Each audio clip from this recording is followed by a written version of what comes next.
Shall we begin? Yeah.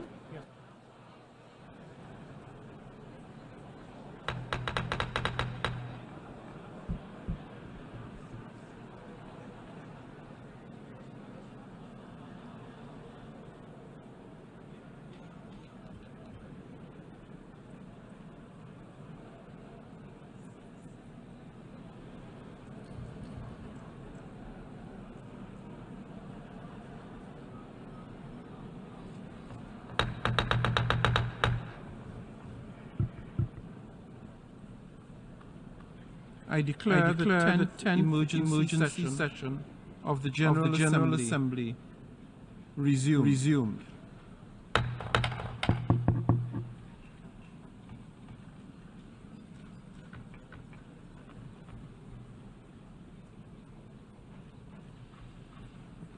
Members will recall that in paragraph 17 of its resolution ES-10/20 of 13th June 2018, the Assembly decided to adjourn the 10th emergency special session temporarily and to authorize the President of the General Assembly at its most recent session to resume its meeting upon request from member states.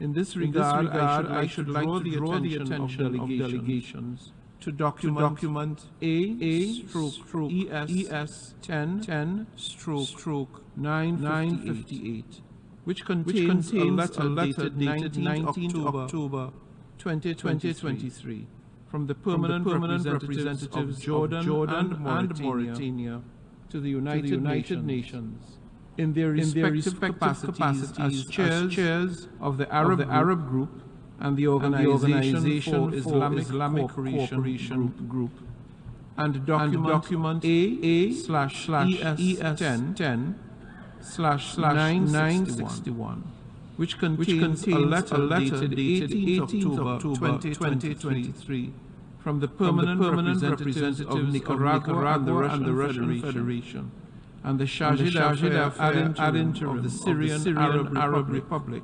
requesting the resumption of the 10th emergency special session of the General Assembly. I intend to conduct the proceedings of this meeting in accordance with the rules of procedure of the General Assembly and the past practices of its emergency special sessions. In accordance with Rule 63 of the Rules of Procedure of the General Assembly, the President and Vice Presidents of the 8th session shall serve in the same capacity at the resumed 10th emergency special session.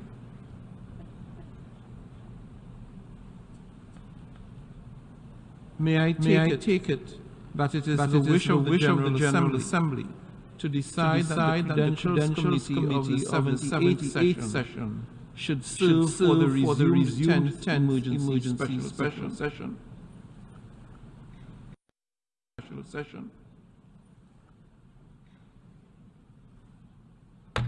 It is so decided.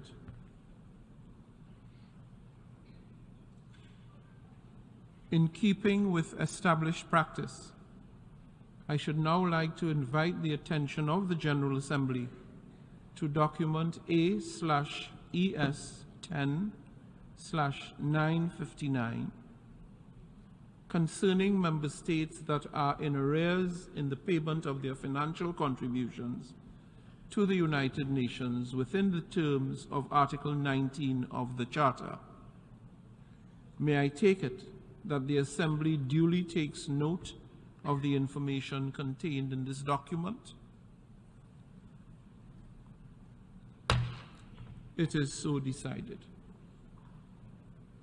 In this connection, may I further take it that it is the wish of the General Assembly to follow the provisions of Resolution 78/2 of 5th October 2023, by which the Comoros, Sao Tome y Principe, and Somalia are permitted to vote in the General Assembly until the end of its 78th session, and also allow these member states to vote at the 10th emergency special session.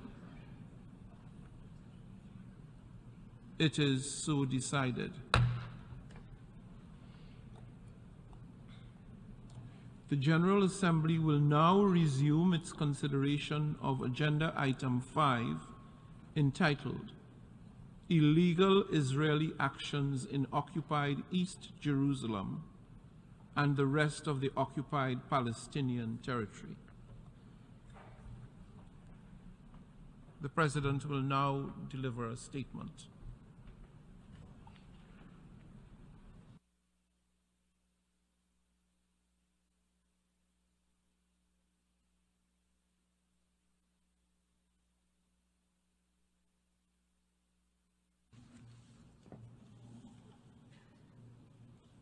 Honorable Ministers, Excellencies, dear colleagues, distinguished delegates, I come before you this morning deeply disturbed and distraught.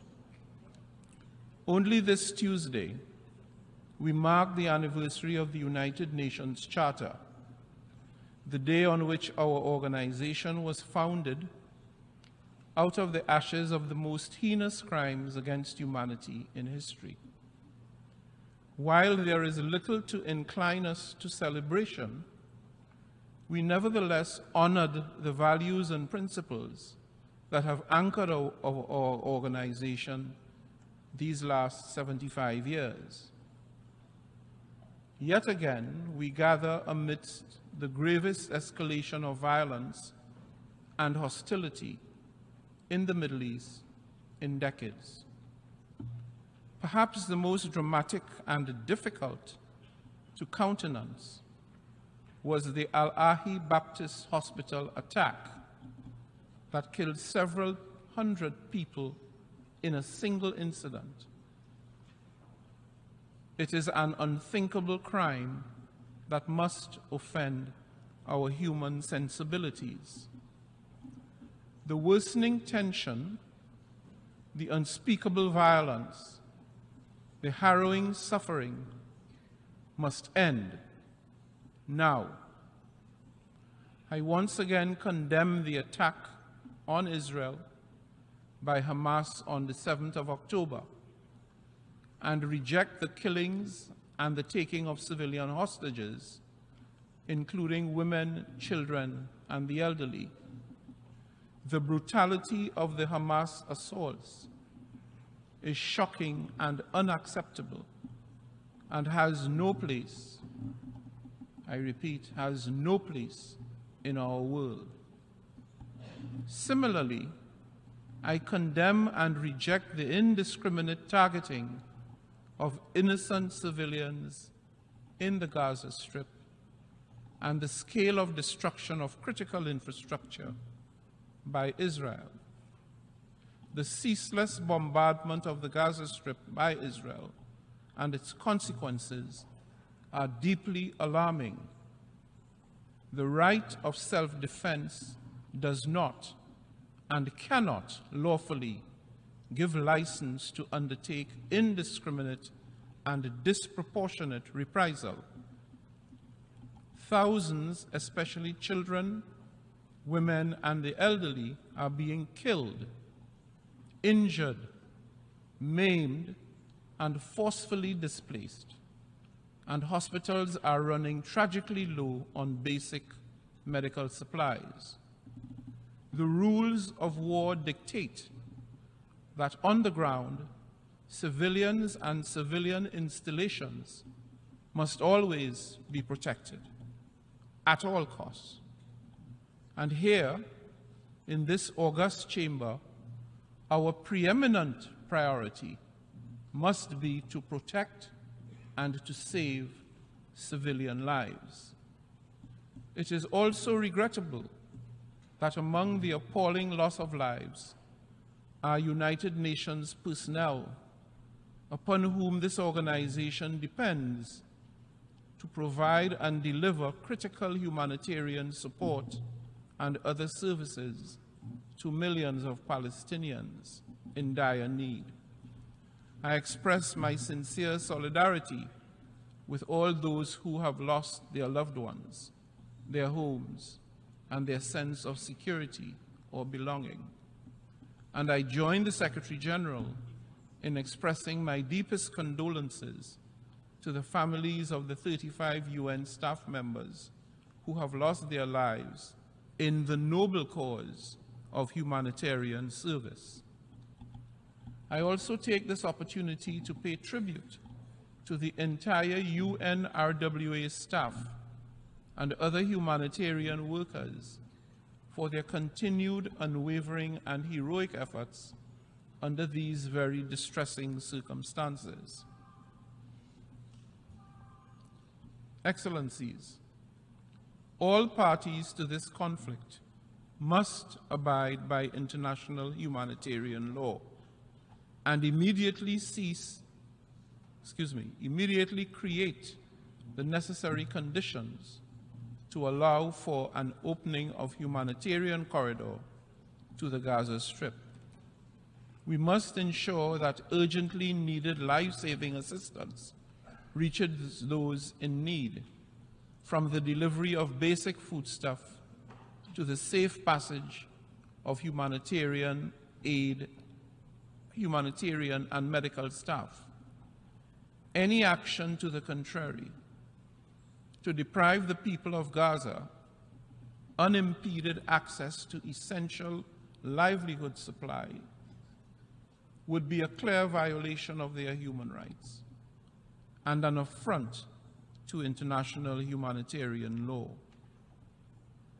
We, the United Nations, cannot allow our fundamental principles of human rights and of international law to be compromised. As the United Nations, we are obliged to uphold them without any conditions or reservations, and certainly without any exceptions. Over the years, the United Nations has conducted successful humanitarian operations that have had significant impacts. I am both appreciative of and encouraged by the Israeli cooperation that led to the successful passage into Gaza of some aid trucks from Egypt. But this is clearly a drop in the ocean of Gaza's 2.5 million inhabitants, almost half of whom are children. Excellencies, dear colleagues, at this juncture, the most immediate step is clear. The violence must cease and further bloodshed must be prevented. I call for the prompt and unconditional release of all hostages. I also call for an immediate, unconditional humanitarian ceasefire. And I also call for an immediate, unconditional opening of corridors of humanitarian assistance and relief. The only path to a comprehensive, just and lasting peace is a negotiated two-state solution consistent with international law, the UN Charter, and relevant United Nations resolutions. A solution that fulfills Israel's legitimate needs for security and that fulfills the State of Palestine's legitimate aspirations for an independent state. I urge all parties, state and non-state, to set aside their animosities and focus instead on averting war through prioritizing saving lives. This means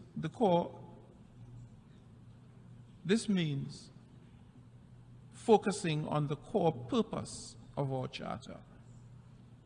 It means engaging in dialogue and harnessing the support of the Secretary General and his Special Coordinator, Tor Wennesland. I also welcome international initiatives that focus on consensus building, spreading accurate and verified information, and putting an end to the violence and despair. Given the gravity of the situation on the ground, this cannot be just another business as usual session. I urge the membership to use today's session not to further fan the flames of hate, division, and revenge. Let us seize the opportunity instead to unify our purpose and our actions to save lives and to end violence. Let me assure you of my deep personal commitment to support any and all initiatives to this end. I thank you.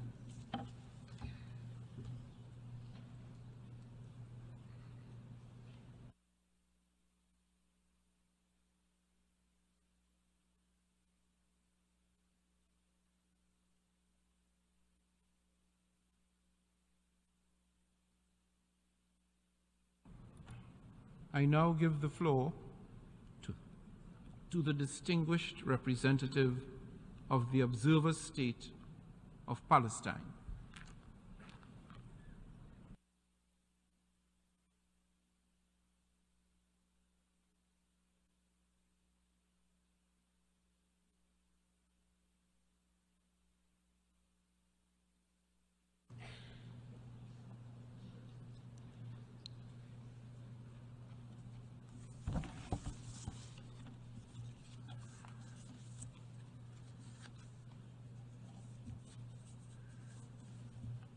Mr. President, colleagues, let us all remember we are meeting here while Palestinians in Gaza are under the bombs. Remember that you are speaking while families are being killed, while hospitals are coming to a halt, while neighborhoods are being destroyed, while people are fleeing from one place to another with nowhere safe to go. I urge you to choose your words carefully and to act accordingly. For all those mobilized against an even greater man-made humanitarian catastrophe or of a regional spillover. And these are worthy goals, we say, stop the bombs or both will happen. Stop the bombs and save lives, as the President of the General Assembly has indicated. All lives, lives of children, of civilians, of 2.3 million civilians in the Gaza Strip. Mr. President, in Gaza, a father tells his daughter about the birthday he was planning for her and asks her not to miss it. A mother laments, "My children died before they had a chance to eat."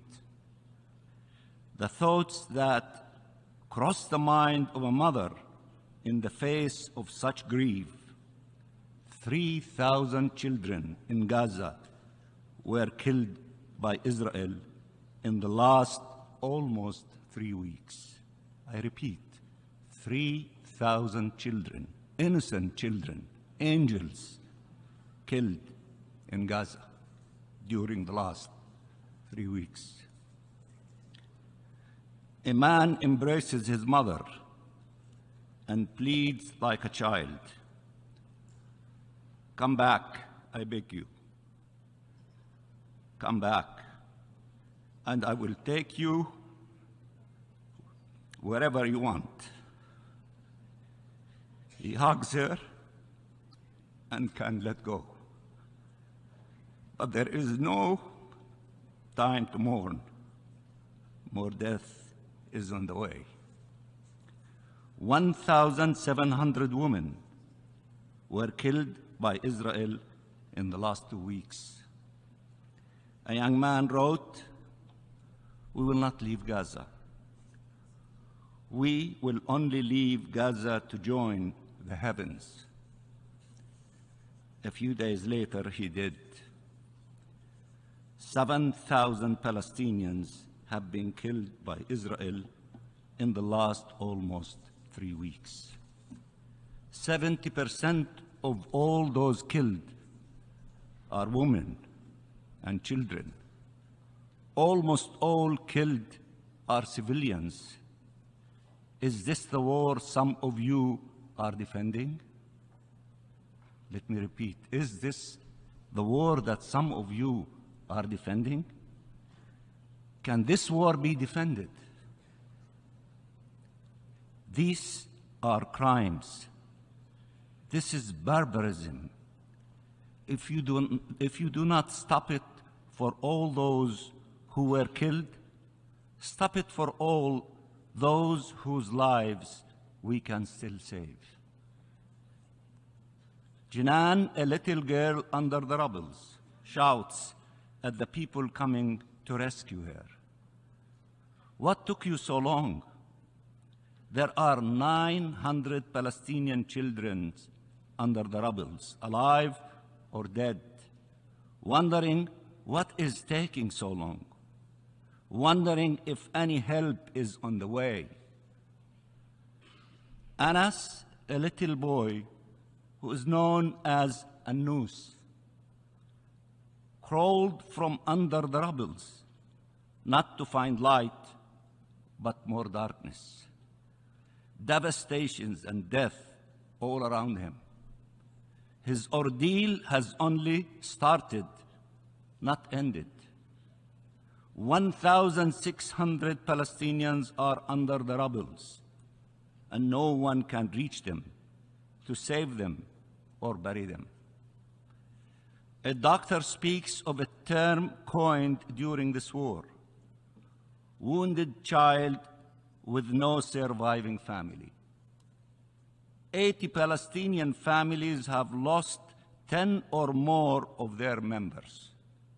Sometimes up to 45 members of the same family were killed. 18,000 people are wounded, many treated in hospital hallways, if at all, with no anesthesia. Paramedics who have seen death time and time again break down and cry. This time is just too much.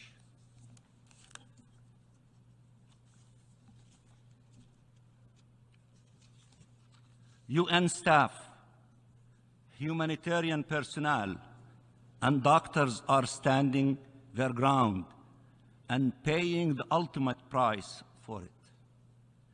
This memory is honored by some as if a natural disaster had killed them, not a UN member staff. As hospitals turn into morgues, doctors and patients alike wonder, is help on the way? Is help on the way? They are not listening to the explanations of some leaders on why the war has to go on. They just hear the bombs. They just feel the blast.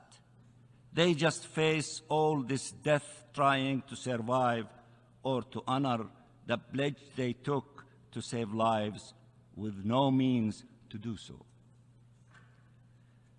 People are ordered to evacuate. They look at their children. Should we head south?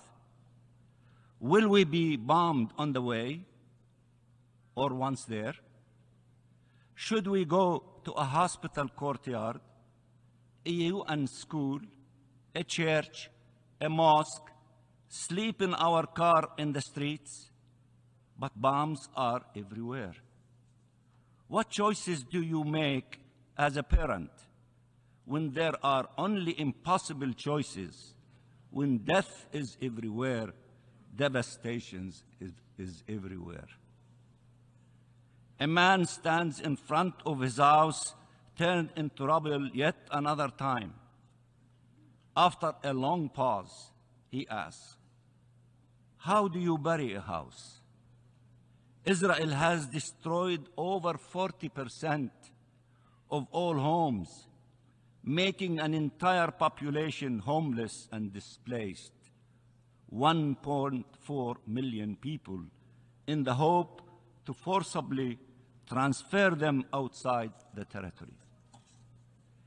The Israeli foreign minister came to the Security Council and said, "This meeting should conclude with a clear message. Bring them home. For millions of Palestinians, there is no home to go back to. For thousands, there is no family left to embrace. Not by an act of God, but by the acts of a government represented here in this chamber." He spoke of families and their pain. There is not a single family in Gaza that has not endured epic suffering. He told you horrible it was to kill civilians, just before justifying the killing of Palestinian civilians by the thousands. He spoke of the fear felt by people when rockets are launched. Israeli bombs have not spared a single square meter of Gaza. He believes the difference between civilization and barbarism is who is doing the killing or how they do it. He believes the laws of humanity and of our international law-based order apply to others but not to Israel, that they protect Israeli lives and allow the killing of Palestinians and taking Palestinian lives. He believes Israel can pretend it is abiding by the very laws it is breaching live on your TV screens and before your eyes. That if you say Hamas enough times, the world will not be able to object to wiping off from the face of earth entire families, 4 generations at a time, or to a siege where you let in enough humanitarian aid to pretend you have a sense of humanity, but nowhere enough to address the immense needs that are growing exponentially as you keep bombing a besieged territory. He says release the hostages and takes 2 million Palestinian hostages. Let me translate these numbers. Compared to the population of Gaza, this is the equivalent of 28,000 Israelis killed, including 12,000 children and 6,800 women, 72,000 wounded, 5.6 million displaced. Is it more shocking now? More unacceptable? More outrageous? Why some feel so much pain for Israelis and so little pain for us, the Palestinians? What is the problem? Do we have the wrong faith? The wrong skin color? The wrong nationality? The wrong origin? Let me address all those who have, in these past few days, explained why one should not call for a ceasefire. How can representatives of states explain how horrible it is that 1,000 Israelis were killed and not feel the same outrage when 1,000 Palestinians are now killed every day? 1,000 Palestinians killed every day? Why not feel a sense of urgency to end their killing? Nothing can justify war crimes, crime against humanity, and genocide. Nothing can justify the killing of a single Palestinian child. Nothing. Nothing at all. Why not feel a sense of urgency to end our killing? Nothing can, as I said, justify war crimes. You are setting us back 80 years by trying to justify what Israel is doing now. How naive one has to be, or how hypocritical to pretend they don't know Israel is voluntarily killing Palestinian civilians. Who can believe that those killed by Israel are, for 70% children and women, and that entire families were killed while Israel is trying to minimize civilian death? They kill all of us, they kill thousands of us, and they say they are trying to minimize killing civilians. How would it look like if they were trying to maximize killing Palestinian civilians? If killing 7,000 is to minimize, killing 700,000 would be possible to maximize? We don't need you to offer us semantic reassurances about IHL and protection of civilians. We need you to honor these norms, not recall them only to justify their breach seconds later. This selective outrage is outrageous and needs to stop, and need to stop now. These people you watch on your screens for a few minutes a day, every night, while they are being slaughtered, they have survived decades of military occupation, a 16 years long blockade, and 5 wars in the Gaza Strip. They built and rebuilt their lives and their homes again and again against all odds, despite tremendous suffering. They are walking miracles. How could you leave them to be killed once again? The answer to the killing of Palestinian civilians is not the killing of Israeli civilians. And the answer to the killing of Israeli civilians is not the killing of Palestinian civilians. Vengeance is a dead end. The only path forward is justice. The only path forward is justice. Justice for the Palestinian people. Don't distort the law. Don't bend it. Don't break it. Don't betray it to accommodate Israel.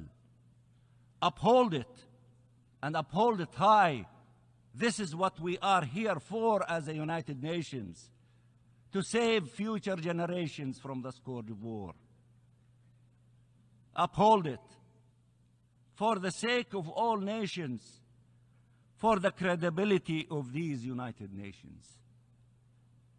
Mr. President, Wael al-Dahduh was reporting on the massacres in Gaza. For those of you who do not, who is Wael al-Dahduh? He is the field correspondent of Al Jazeera in the Gaza Strip. As he's been doing relentlessly for days now, when he received the news of an Israeli airstrike that killed his wife, his son, and his daughter, he did something many parents do in these circumstances.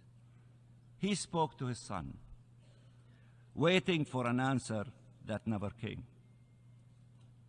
He told him, Didn't you tell me you wanted to be a journalist?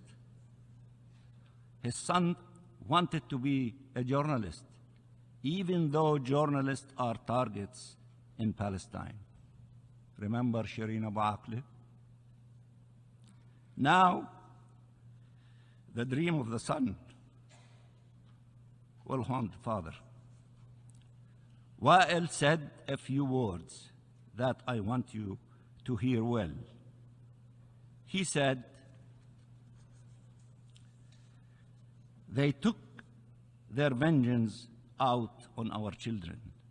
He then said in a heartbreaking voice, Malish, allow me to explain it to you. Literally, it means that's okay. But let me tell you what I believe he meant. Let me do it in Arabic. تبا لواقع تقتل فيه غزة. What a world where Gaza is being killed again before the cameras of the world. Shame on all those who do not respect our humanity, our dignity, our suffering. All those who justify the acts of the killer instead of standing by the victim, to all those who justify the crime and give condolences to the victim and explain that the killer is not responsible for the killing. Shame to all those who do not stand by our people in Gaza and put an end to the massacre.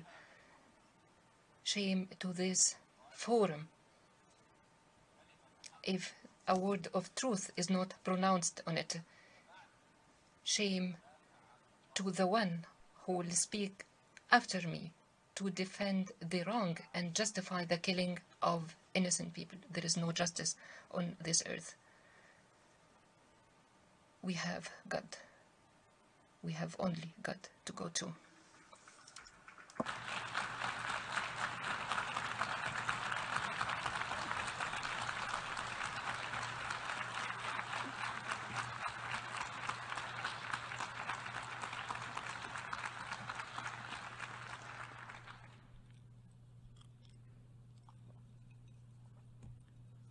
Finally, I appeal to all of you.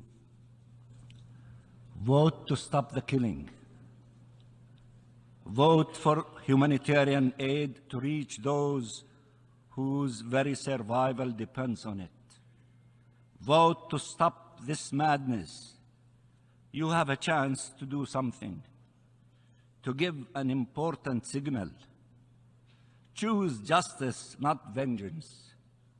Choose to defend the law, not justify its breach.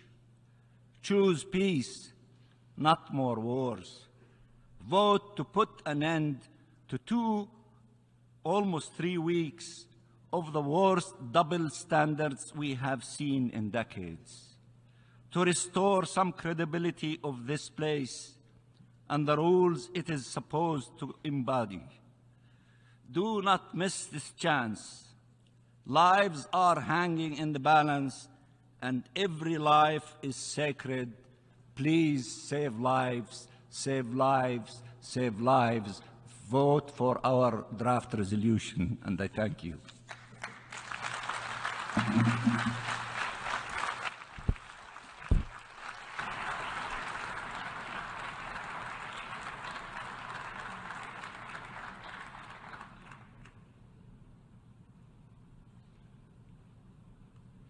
I now give the floor to the distinguished Deputy Prime Minister.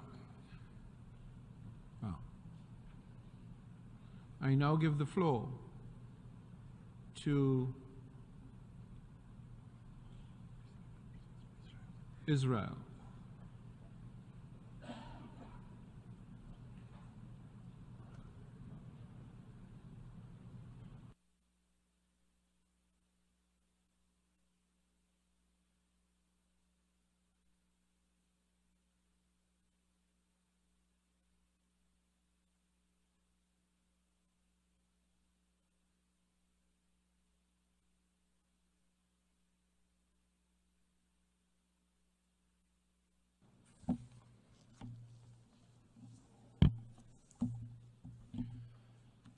Thank you, Mr. President. Distinguished colleagues, we are gathered here in this hall today as a result of a resolution called Uniting for Peace. Sadly, this emergency session has nothing to do with peace. Every member state here today who is convinced that we are about to discuss yet another round of conflict in the Middle East, another dispute between Israel and the Palestinians, is wrong.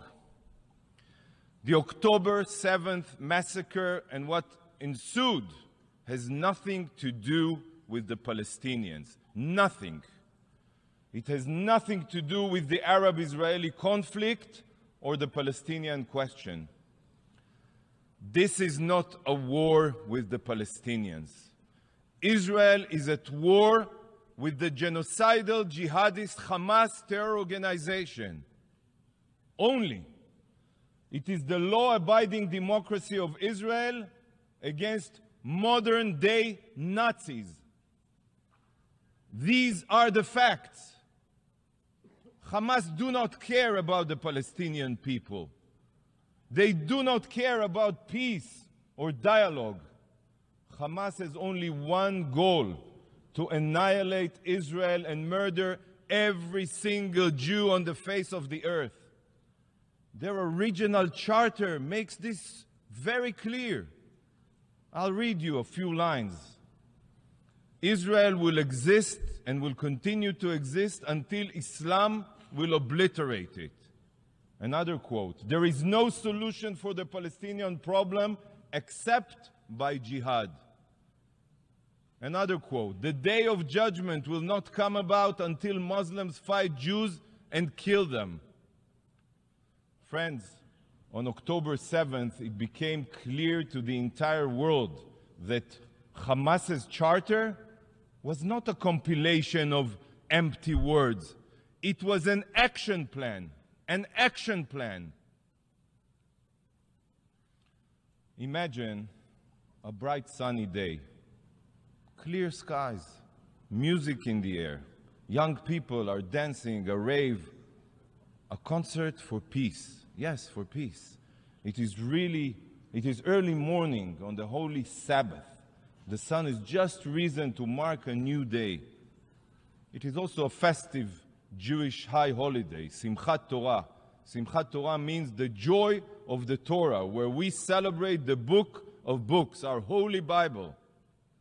And then, in one split second, this idyllic Eden became hell on earth. The peaceful morning air was pierced with the wail of rocket sirens. Thousands, I'm telling you, thousands of Hamas mortars and rockets rained down indiscriminately on many Israeli cities and villages.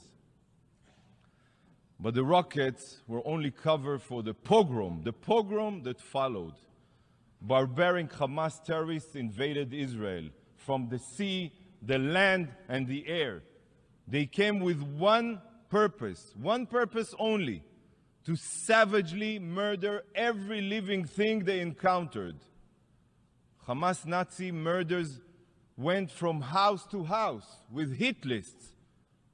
A thoroughly planned, willful, premeditated attack. They brutally murdered civilians in their beds.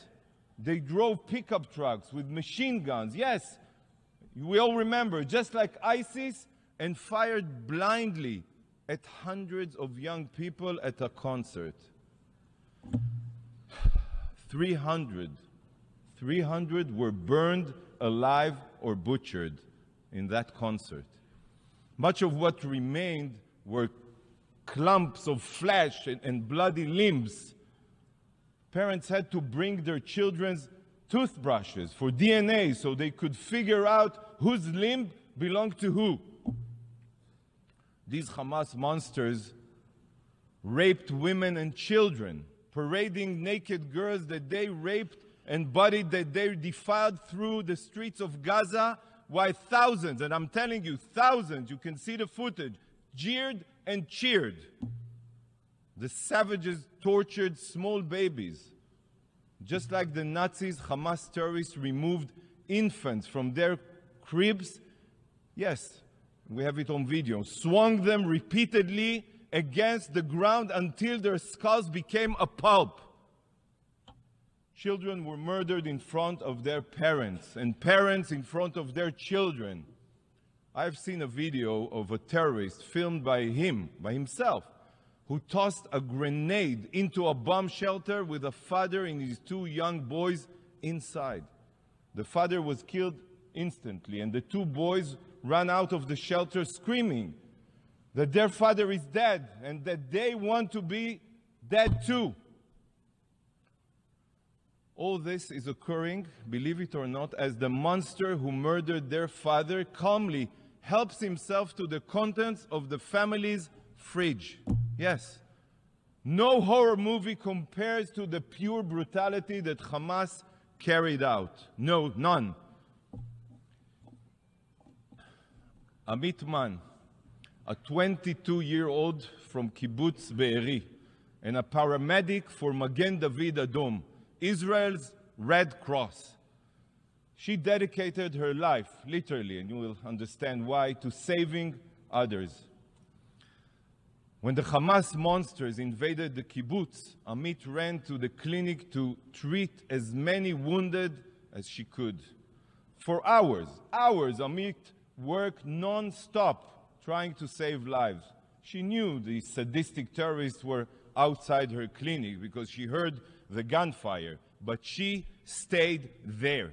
She was committed to saving lives, not running away. Finally, the terrorists burst into her clinic and put a bullet through her brain. She was a Magen David Adom paramedic, the Israeli Red Cross, in uniform. But that didn't stop these savages. This is how the rescue teams found Amit.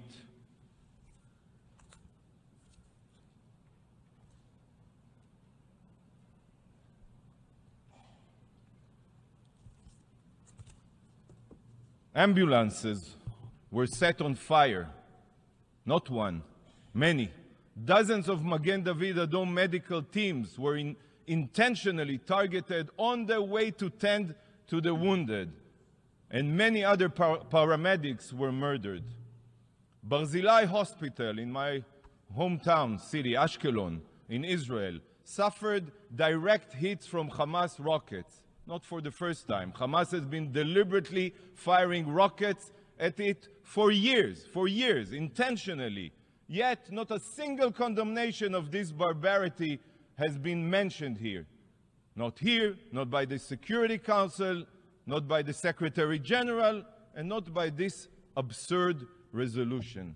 It seems that hospitals and medical teams only need to be protected as long as they are not Israeli. The hypocrisy is beyond belief, beyond belief.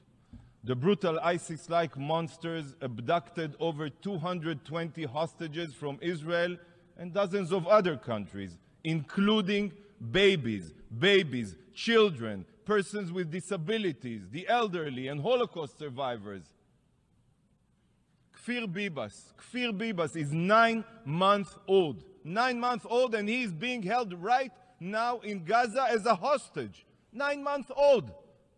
What barbaric terrorist can do such a thing? And together with him, 30 other children. 30 other children. We saw Hamas's brutality in Israel. I cannot begin to fathom what horrors the hostages are enduring right now, as we speak here. 20 days have gone by, and Israel is still counting her dead. It took weeks to collect all of the bodies.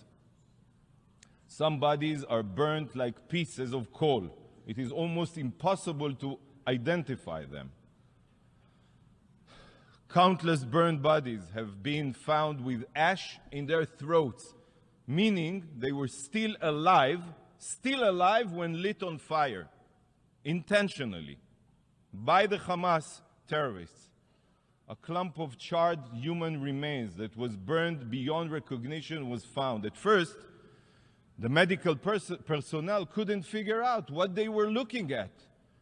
Yet, after a CT scan, it became clear that they were two spines, not one, two spines bound together with wire. One belonging to an adult, and the other, the small spine, of a child.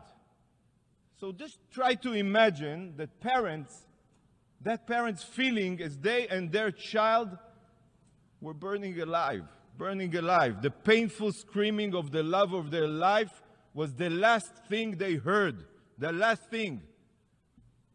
Do you not think it's unbelievable that this resolution here today and this session are not solely focused on Hamas's atrocities? When reading this resolution, Hamas seems to be missing in action.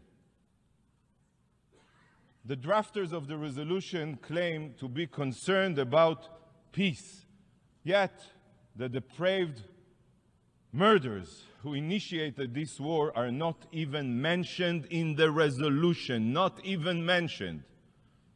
They see each one of you as puppet. They write a resolution completely devoid of any content related to the situation. They assume that you have already forgotten who it is that is responsible for the inhumane violence, and they just expect you to support it automatically. This resolution is a disgrace to your intelligence, a disgrace. It is unfathomable that such a resolution, one that doesn't even mention Hamas, could possibly be voted upon here. Let that sink in, please. Distinguished representatives, Hamas carried out atrocities, the likes of which we have not seen since the Holocaust. Yet, unlike the Holocaust, where the evidence we have is mostly black and white photographs and soundless footage, here the proof is in high definition. Because some of it is from, yes, security footage, but much of it is from the cell phones and GoPro cameras belonging to the Hamas Nazis themselves. Many may be asking, why did they film their sadistic violence? Well, I'll tell you why. Very simple. They filmed it in order to terrorize the Israeli public, to release these videos and put fear in the hearts of the citizens of Israel. By the way, this is what terrorists do. They terrorize. I have seen much footage over the past weeks that will be seared into my mind forever. But there is one sight that I keep on seeing when I try to sleep. In the video, one can see a terrible injured civilian, bloodied yet alive, laying on the ground as a Hamas savage screaming, Allahu Akbar, repeatedly pummels the man's neck with a garden hoe in order to decapitate him. The man on the ground is an agricultural worker from Thailand. He's not Israeli, he's not Jewish. He was merely alive trying to make a living for his family. But he was decapitated with a blunt gardening tool. Horrifying. Israel is not at war with human beings. We are at war with monsters. Here is the video.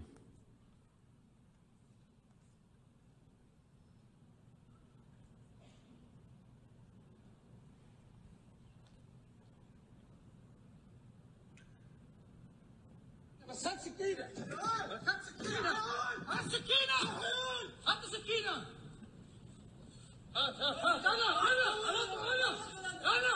بالله عليك أنا بالله عليك أنا الله أكبر هات أنا ثاني.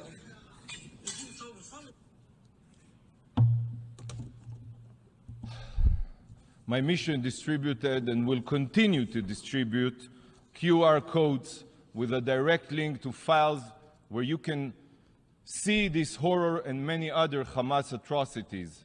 What you see here are not pictures from Auschwitz, but Israelis raped, butchered, and burned alive.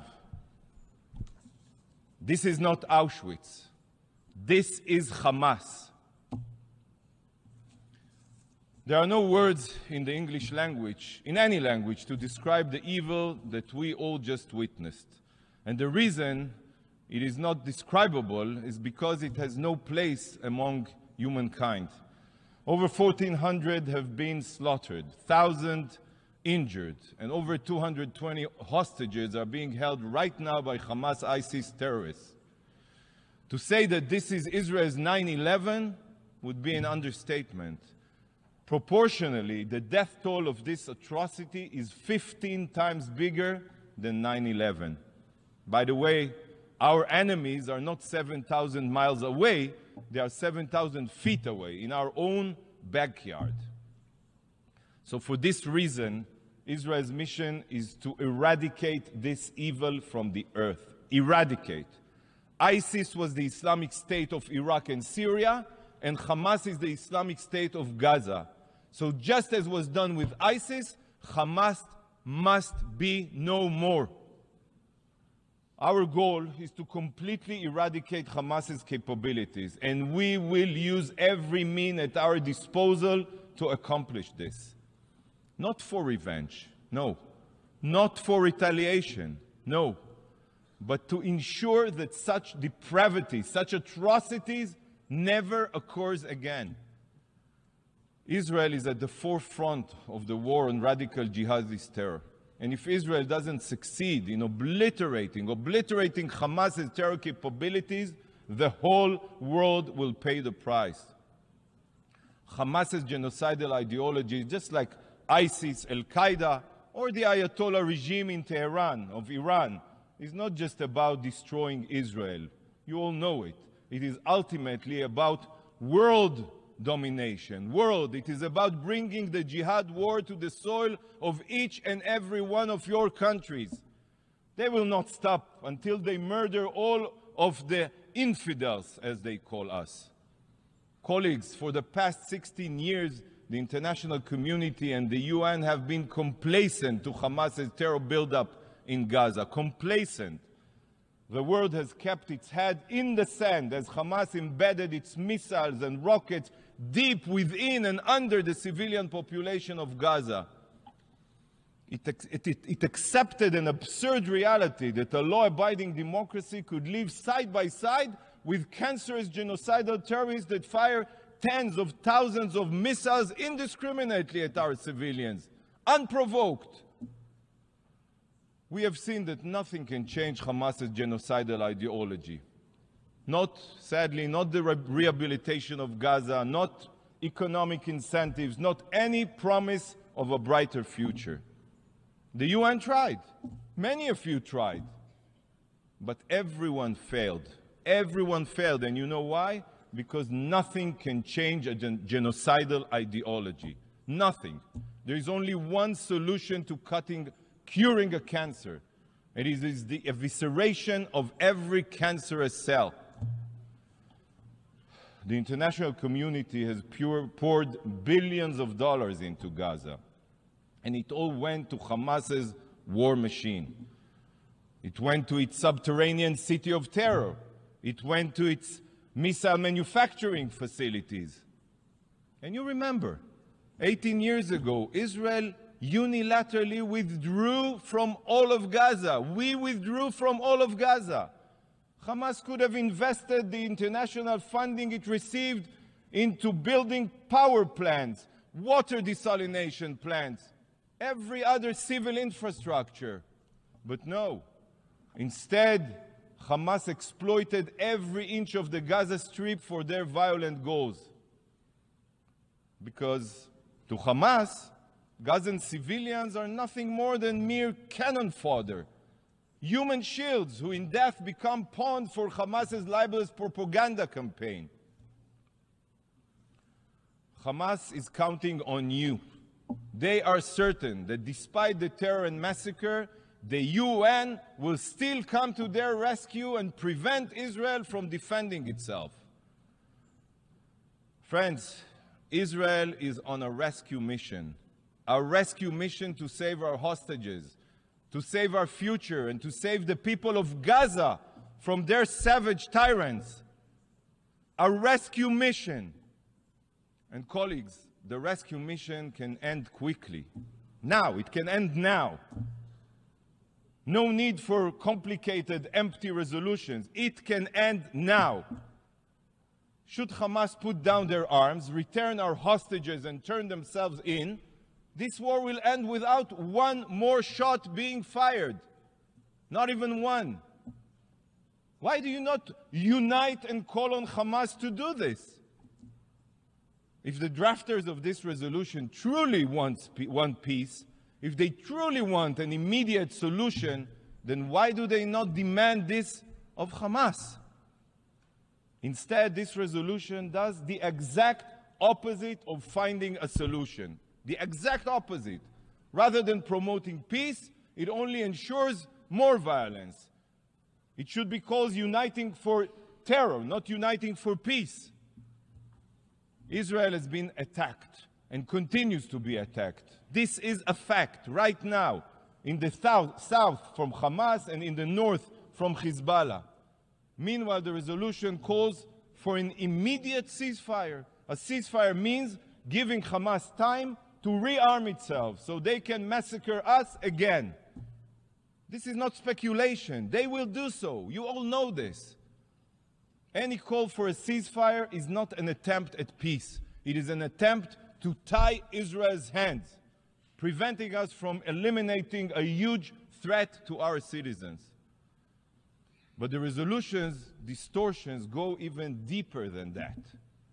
Hamas, the terror group that started this war, I reiterate, is not even mentioned, not even once. In fact, the only hidden reference to these barbaric terrorists can be found in calls on both parties. Both parties? This is a false, immoral comparison between the law-abiding democracy of Israel and genocidal jihadists.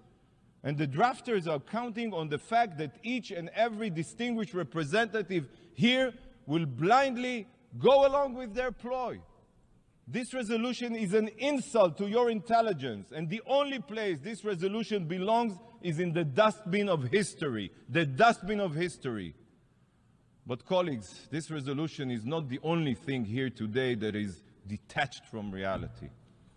In a short time, a representative of the evil regime that trained, funded, and armed Hamas for the October 7th massacre will address you. The Ayatollah regime of Iran has the blood of thousands of Israelis on its hands. It has the blood of hundreds of thousands of oppressed Iranians, of Ukrainians, of Americans, of Emiratis, and so many others on its hands. Iran is known as the world's #1 state sponsor of terror, and for good reasons. It's completely natural that the foreign minister of this brutal regime should be the speaker following the resolution drafter. The country with a Nazi ideology of annihilating Israel, publicly says, stands in solidarity with its proxy Hamas, which shares the same Nazi ideology and aims for our destruction. This is completely understandable. Indeed, mere days ago, he spoke with the leaders of Hamas and its twin terror group, Palestinian Islamic Jihad, praising them for the slaughter. And today he is here to fill your ears with poison. Indeed, uniting for peace, uniting to butcher every Israeli to pieces. This man, the mass murderer, or any other representatives of the terror regime in Iran has no place at the UN, let alone in the family of nations. It is a moral stain on the UN and the values it was founded upon. Distinguished colleagues, this week the UN celebrated its 78th birthday. Yet, looking at this resolution and the honorary guests hosted it today in these halls, this organization has shown that it is so broken, so morally corrupt, that I do not have high hopes that it will make it to 90, let alone 100. I'm just a realist. Today serves as the clearest proof that this body is bleeding its relevance, legitimacy, and justification. What we are witnessing today is a desecration of what the UN was meant to be. Following the horrors of the Holocaust, this institution was established to prevent atrocities from repeating themselves. Yet, in these very halls, we have perpetrators of the most grotesque human rights violations and crimes against humanity who also exploit their power and so-called members of the family of nations only to single out law-abiding democracies such as Israel. If this organization wants to maintain any shred of legitimacy, it is imperative that you, please, distinguished representatives, no longer play along with this farce of anti-Israel double standards. Vote against this biased resolution. Stand on the right side of history. Don't stand with the genocidal jihadists committed to your destruction. Rise above internal political considerations and do what is moral and right. Mr. President, Israel will not stop fighting for the truth, even if we remain the sole voice of reason in these halls. Israel will continue combating the genocidal terrorists committed to our destruction. We will not rest until Hamas is obliterated and our hostages are returned home. And we will bring them home. I will conclude with a moment of silence for all the victims of Hamas's atrocity. If the supporters of this resolution choose to ignore the victims in their text, I will pay respect to their memory.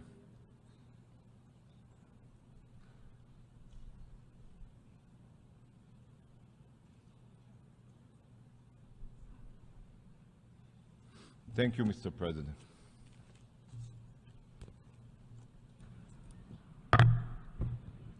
I now give the floor to the distinguished Deputy Prime Minister and Minister of Foreign Affairs and Expatriates of the Kingdom of Jordan, His Excellency Ayman Safadi, on behalf of the Arab Group.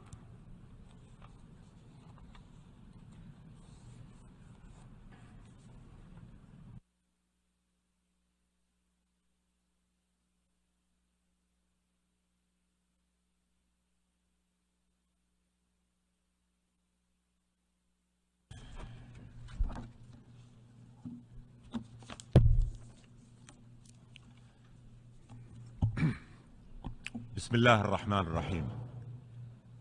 Mr. President, dear friends, it is at such times of cruelty, inhumanity, and total disregard for international law that we must speak out clearly and unequivocally.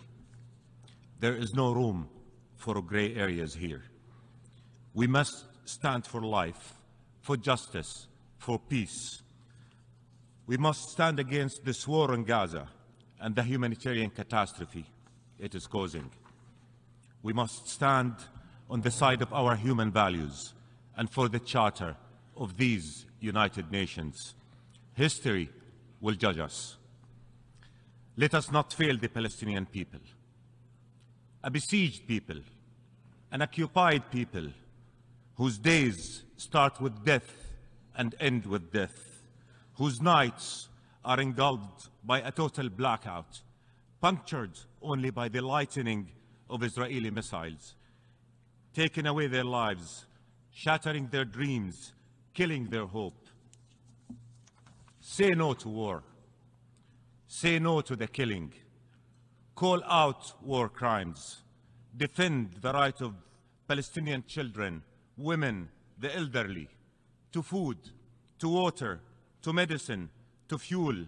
Speak out against using starvation as a weapon. Children are falling dead under the rubble of homes destroyed by Israeli precision bombs. Some are still alive, under the rubble. There's no sufficient equipment to pull them out. Their parents can still hear them. They talk to them helplessly, knowing that they are running out of air and are slowly dying. Children who may miraculously survive face dehydration and starvation. Israel has killed over 7,000 innocent Palestinians since this new vicious cycle of violence and war erupted on October 7. These are people with names, with faces, with memories, and loved ones left behind. Among them, 16 health workers, 39 UNRWA staff, 22 journalists. Wael Dahdouh, a journalist, had his 8 children separated in 3 different houses, so they are not all killed at the same time if it gets bombed. Yesterday, his wife, Amina, 45 years old. His son Mahmoud, 16 years old. His daughter, Sham, 7 years old. And his infant grandson, Adam, 50 days old. Hear me well. 45 days old were stolen from him by Israel's war. They are not soldiers. And yet, at the going down of the sun and in the morning, we will remember them. Israeli government, who has cabinet members who openly, shamingly call for wiping out Palestinians from the face of this earth, call them animals unworthy of life, tells you this is not a war on the Palestinian people. If it is not, then why on earth did they kill Adam?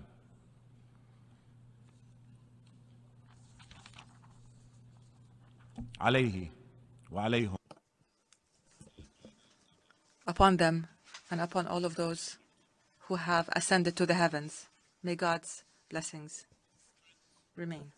One doctor in Gaza describes how a boy with injuries and facial burns told him how his house was hit after finishing a meal with his parents.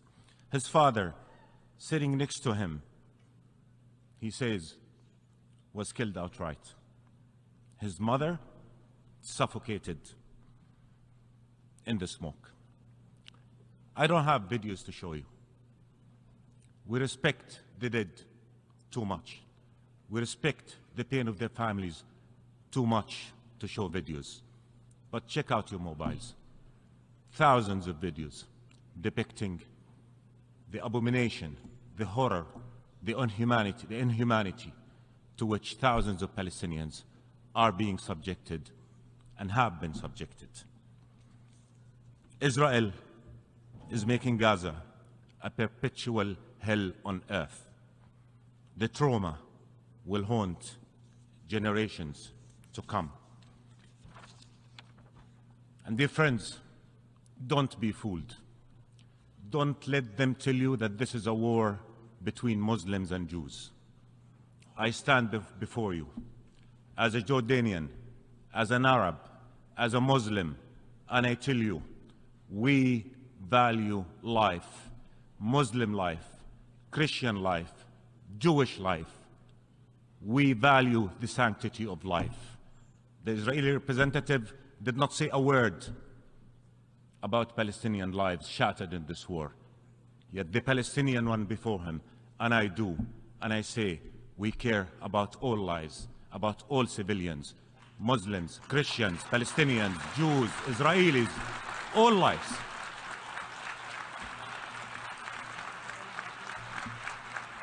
Don't let them tell you otherwise. This is what an insult to intelligence is. Dear friends, rage must not blind us to the futility of violence. It must not desensitize us to the pain of fellow human beings. We condemn the killing of all civilians, no matter their race, their identity, their nationality, or their religion, because these are our human values, and this is our morality. Israel must uphold these values too. How many wars? How much death has our region suffered? And what good did that do? All of us. It did not bring security to Israel. It will not. It did not bring security to any of us. My friends, the right to self-defense is not a license to kill with impunity. Collective punishment is not self-defense. It is a war crime. We must say it as it is. We must refuse the double standards and selective application of international law. Israel cannot remain above the law. Dear friends, a just and lasting peace is the best defense for all. Let the guns go silent, and let the will to live and let live prevail. Let's restore faith in the peace process as the only path to ending this conflict once and for all. Many among us believe that they are helping Israel by supporting its war. They are not. Instead of sending weapons to Israel, send delegations to open an immediate and viable path to peace. This is how they help Israel. And many among us too feel that they are doing their ethical and legal duty towards Palestinians by urging humanitarian supplies be sent to them and not urging an end of this war. They are not doing their duty towards Palestinians. The responsibility towards Palestinians demands that they work for their protection, for peace. Peace that will ensure a viable, independent, sovereign Palestinian state with occupied Jerusalem as its capital on June 4, 1967 lines, living side by side a secure Israel, so that Palestinians live free from occupation and its indignity, so that no Palestinian or Israeli mother has to once again mourn her child. Ladies and gentlemen, Jordan, on behalf of the Arab countries, will put forward a draft resolution. We do so after the United Nations Security Council did not fulfill its responsibility. The draft resolution simply seeks what our United Nations was established to achieve: peace and compliance with international law. We all know Israel will ignore it. It did ignore many UN resolutions before, and yet vote for it. Vote for it. Make a stand. Ladies and gentlemen, a month ago, His Majesty King Abdullah II stood before this very assembly. His words echoed true then. They are even more relevant now. He said, and I quote, "Our region will not continue to suffer until the world helps lift the shadow of the Palestinian-Israeli conflict, the central issue in the Middle East. No architecture for regional security and development can stand over the burning ashes of this conflict. But 7.5 decades on, it still smolders. Where are we going?" Dear friends, let's make a collective cry out against more bloodletting. Let's unite for peace. Let's unite for justice. Let's unite for the right of every Palestinian and every Israeli child to live free from the horrors of war, free from fear, and looking for a life full of promise and full of opportunity. For the sake of the Palestinian people and for the sake of the Israeli people, vote yes. And contrary to what you just heard, the resolution does recognize the pain and the killing on the Israeli side as well. the resolution does condemn the killing of Palestinian and Israeli civilians. Don't be fooled. My friend, let the passing of the draft resolution be a message to Palestinians suffering the inferno of this Israeli war on them. Let it be a message that the international community sees them, feel their pain, and believes that Palestinian lives matter too. Make a stand for peace. Make a stand for life. Make it clear. Make it firm. And before I conclude, I too want to call for a moment of silence. But not just for one side or the other. I want to call for a moment of silence for all the civilians, for all the innocent who fell and who continue to fall in this ugly, abominable war. Thank you so much.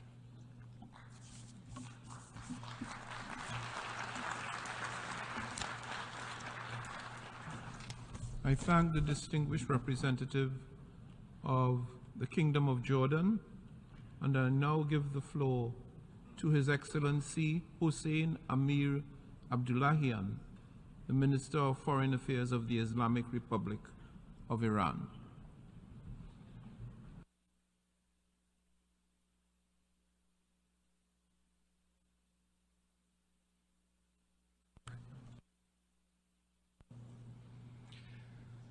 In the name of God, Mr. President, ladies and gentlemen, I thank Your Excellency for holding this meeting.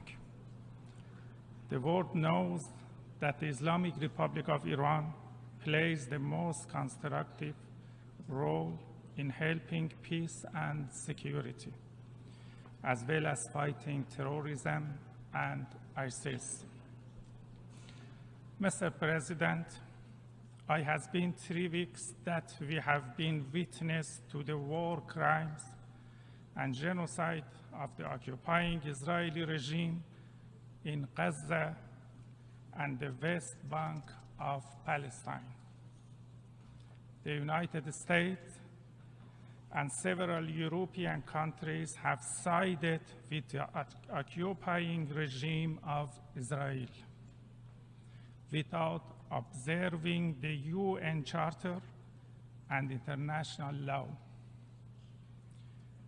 They call a Palestinian liberation movement a terrorist, which has the right to self-defense and self-determination. But they refer to the occupying and war criminal regime that is committing genocide in Gaza and having the right to self-defense.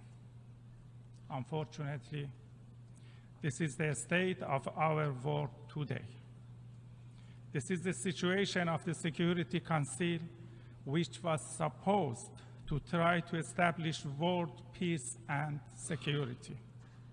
Today, United States and several European countries are watching and supporting the killing of about 7,000 civilians in less than 3 weeks by the Israeli regime in Gaza and West Bank of Palestine. And they help this regime militarily and financially. We recommend the United States to work for peace and security, not war against people, children, and women. Instead of sending rockets, tanks, and bombs to be used against Gaza, United States should stop supporting genocide in Gaza and Palestine. Mr. President, the history of Iranian civilization shows that we have always supported peace and security. But today in New York and the United Nations, I say frankly to the American statesmen who are now managing the genocide in Palestine that we do not welcome to expansion of the war in the region. But I warn, if the genocide in Gaza continues, they will not be spared from this fire. It is our home, and West Asia is our region. We do not compromise with any party and any side, and we have no reservation when it comes to our home's security. The genocide in Gaza must stop immediately. The forced displacement of the people of Gaza must be stopped immediately. Today, Gaza is waiting for urgent and vital humanitarian aid. According to international law, the Palestinian Liberation Movement, Hamas, is fighting the occupation and has a legitimate right. Mr. President, according to our negotiations, Hamas is ready to release civilian prisoners. On the other hand, the world should support the release of 6,000 Palestinians held in Israeli prisons. Now, allow me to continue the rest of my remark in the Persian language. Mr. President, according to history and based on documents of the United Nations, the Palestinian issue has a history of about 80 years. Therefore, trying to reduce its dimensions to just one attack and on a Palestinian liberation group is a big lie. According to the international law, as well as hundreds of resolutions of this very same assembly, the entire land of Palestine is an occupied land, and according to this, the Zionist regime is recognized as an aggressor and an occupier. The Palestinian nation, like any other nation under occupation, has the indisputable and inherent right of self-determination and has the right to directly and freely decide on its independence and to create an independent government to decide for itself according to international law, and as specified by Security Council resolutions number 309 and 323 of 1972 and of the Security Council in the case of Namibia, the inalienable right to self-determination and independence is permanent and does not disappear with the passage of time. Therefore, just as the prolonged occupation of the land does not create any rights for the occupier, the passage of time does not diminish in the slightest way the right to determine the fate of the occupied nation. According to the principles and rules of the international law and hundreds of resolutions of this very same assembly, the Palestinian nation, as a nation under occupation, has the legitimate right to resist the occupation using all available methods, including armed struggle.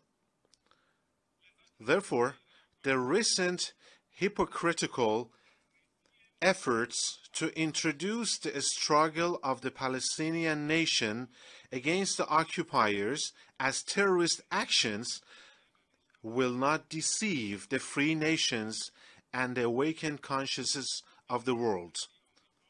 The United States of America, as the unwavering and permanent supporter of the occupying regime, is the main cause of the failures of the United Nations, especially the Security Council, in upholding the rights of the Palestinians. The country has for dozens of times prevented the Security Council from fulfilling its duties in this field.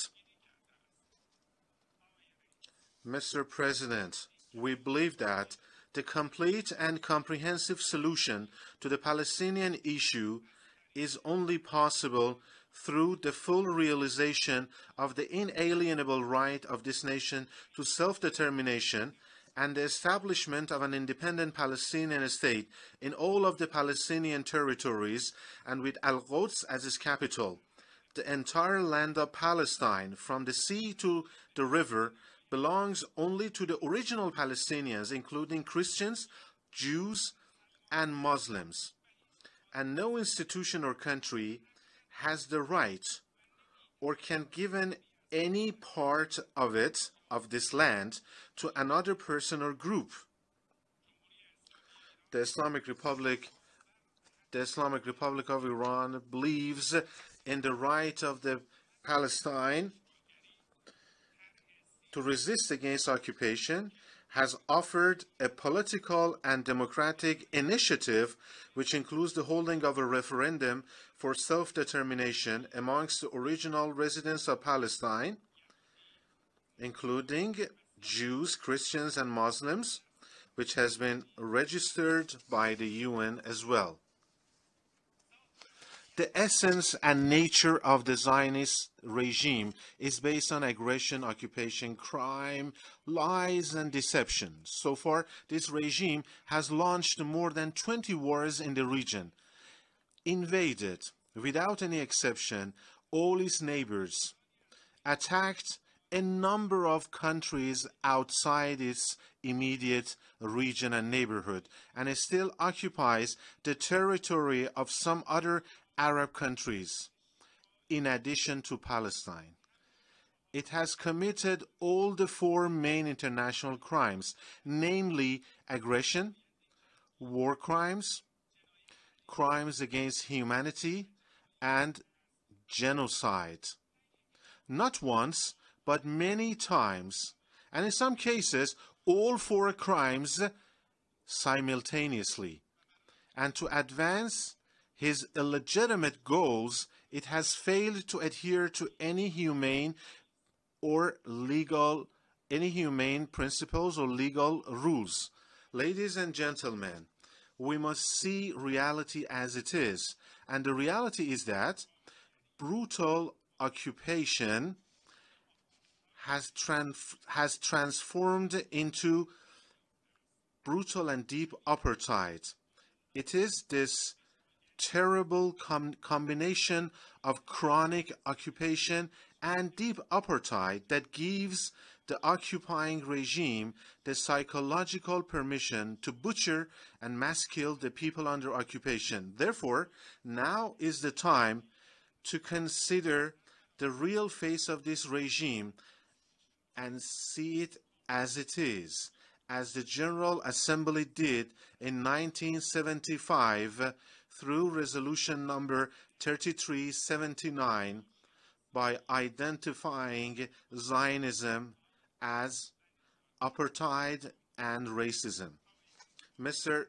President, I would like to emphasize that the recent action of the Palestinian nation as well as the action of the Liberation Organization of Hamas against the occupiers, according to the applicable rules of the international law, is completely legitimate and inherent right, and attributing any other title to it is absolutely illegal and unacceptable. Claims such as the right of the so-called legitimate defense should be granted to an occupying regime is also a very ridiculous joke. It is certainly not possible to change the places of the killer and the victim by misusing some expressions. The Al-Aqsa storm operation is just a reaction to the continuation of occupation and the aggressions against the Palestinians, and in response to the widespread crimes of the Zionist regime in recent months. In fact, this operation was the volcanic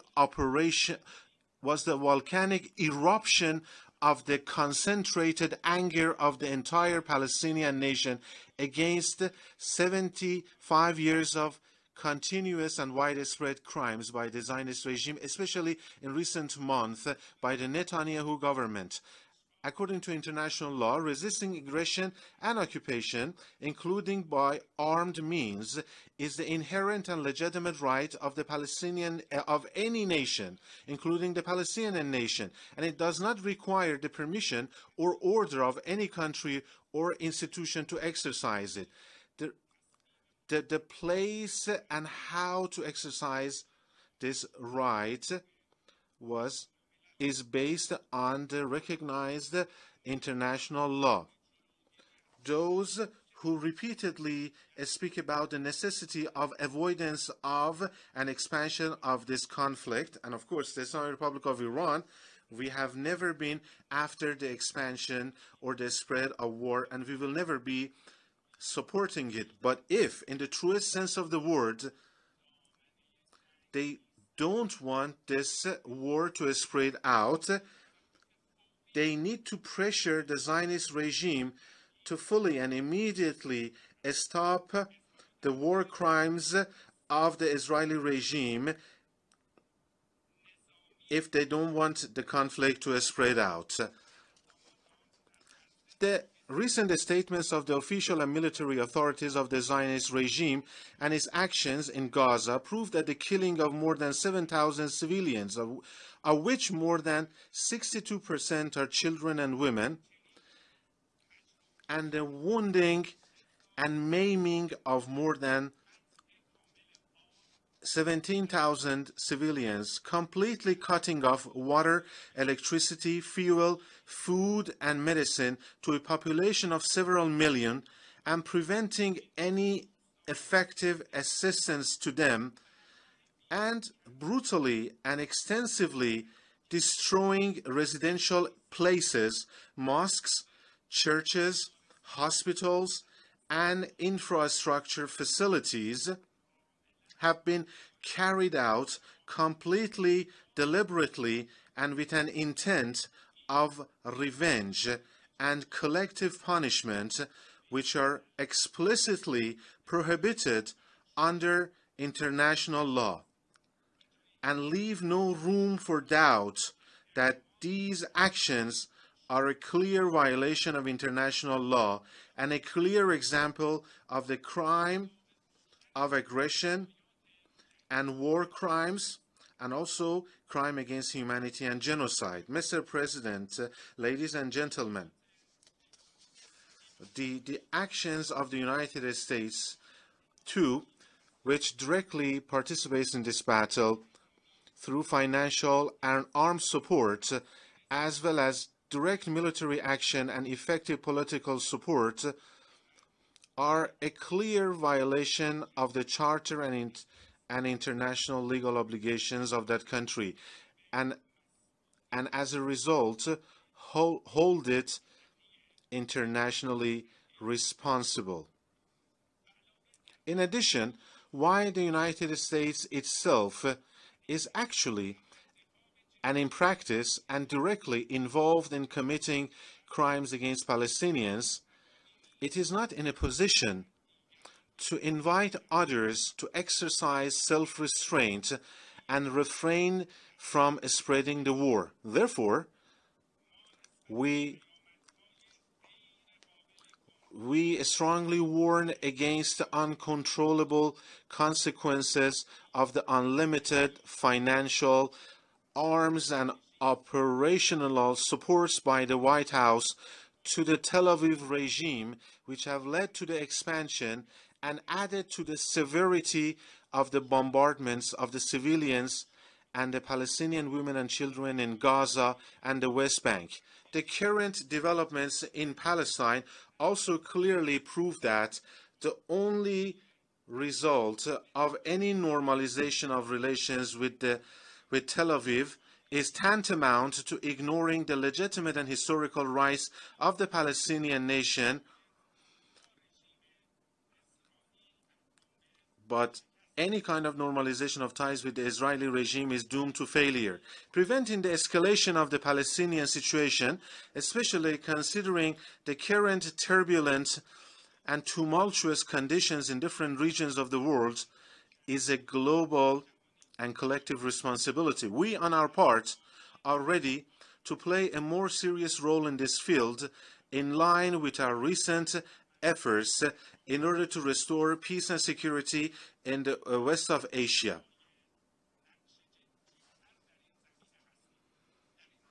In this line, the leaders of the Hamas Liberation Palestinian movement have voiced their readiness to release the non-military prisoners to us, and the Islamic Republic of Iran stands ready to play its part in this very important humanitarian endeavor along with Qatar and Turkey. Naturally, the release of the 6,000 Palestinian prisoners is another necessity and responsibility of the global community. Mr. President, in conclusion, I would like to thank the positive and realistic positions of the UN Secretary General, His Excellency Antonio Guterres, and his efforts on the ground for sending humanitarian aid to Gaza and immediately stopping the war. I would like to emphasize that it is expected from the United Nations to employ a strong terminology and under the 7th chapter of the United Nations Charter force the Zionist regime to immediately stop its war crimes, genocide, and the mass killing of civilians, and provide other grounds for the full realization of the Palestinian nation's right to self-determination. This is, of course, the inherent duty and obligation of the United Nations, which has been delayed for decades for the aforesaid reasons.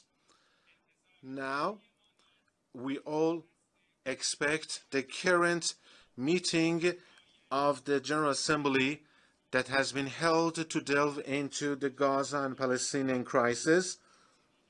We expect it to pass a strong resolution which is effective and influential by the General Assembly of the UN that will lead to an immediate stop to war crimes against Gaza and the lifting of the human blockade and the extensive sending of the humanitarian aid and the stopping to the forced displacement of the residents of Gaza. Thank you for your attention.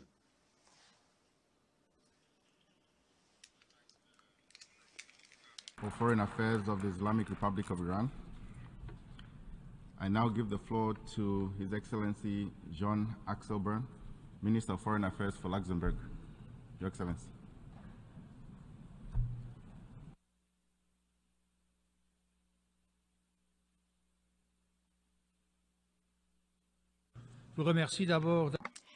President, at the outset, Luxembourg would like to thank you for convening this resumed 10th Extraordinary Emergency Session of the General Assembly. Unfortunately, war continues to rage in the Middle East. The risk of a regional escalation is very much real, and yet the Security Council has not yet managed to shoulder its responsibility by adopting a resolution on the situation, and this owing to vetoes cast and divisions within the Council. Against this backdrop, it's important for the General Assembly to address this issue, as well as for all member states who wish to do so to be able to take the floor. Regional peace and security, as well as international peace and security, are at stake. President, as I already said at the Security Council during the high-level public debate convened by Brazil the day before yesterday, nothing can justify the atrocities committed by Hamas terrorists and by Islamic Jihad, targeting Israeli civilians on the 7th of October. Nothing can justify these barbaric acts, which shook the world. We condemn them in the strongest possible terms, just as the United Nations Secretary General did earlier. Luxembourg would like to unequivocally reaffirm Israel's right to defend itself within the framework of international law. Having said that, I would like to refer to what President Biden said. He called on Israel not to be guided by rage, recalling that the United States committed errors when responding to the September 11th terrorist attacks. Israel must act in keeping with international humanitarian law and must also ensure the protection of civilians. The people of Gaza are not Hamas. They should not be held responsible for crimes committed by terrorists. The people of Gaza should not be subjected to collective punishments. The UN Secretary General called for a de-escalation and for a humanitarian ceasefire. To begin with, humanitarian pauses should be established. These pauses could eventually lead to a ceasefire. This would allow for the delivery of emergency humanitarian assistance. It would also facilitate the immediate and unconditional release of hostages, and it would also help to ensure the safety of the civilian population in Gaza. This would save lives. Too many civilian lives have already been lost.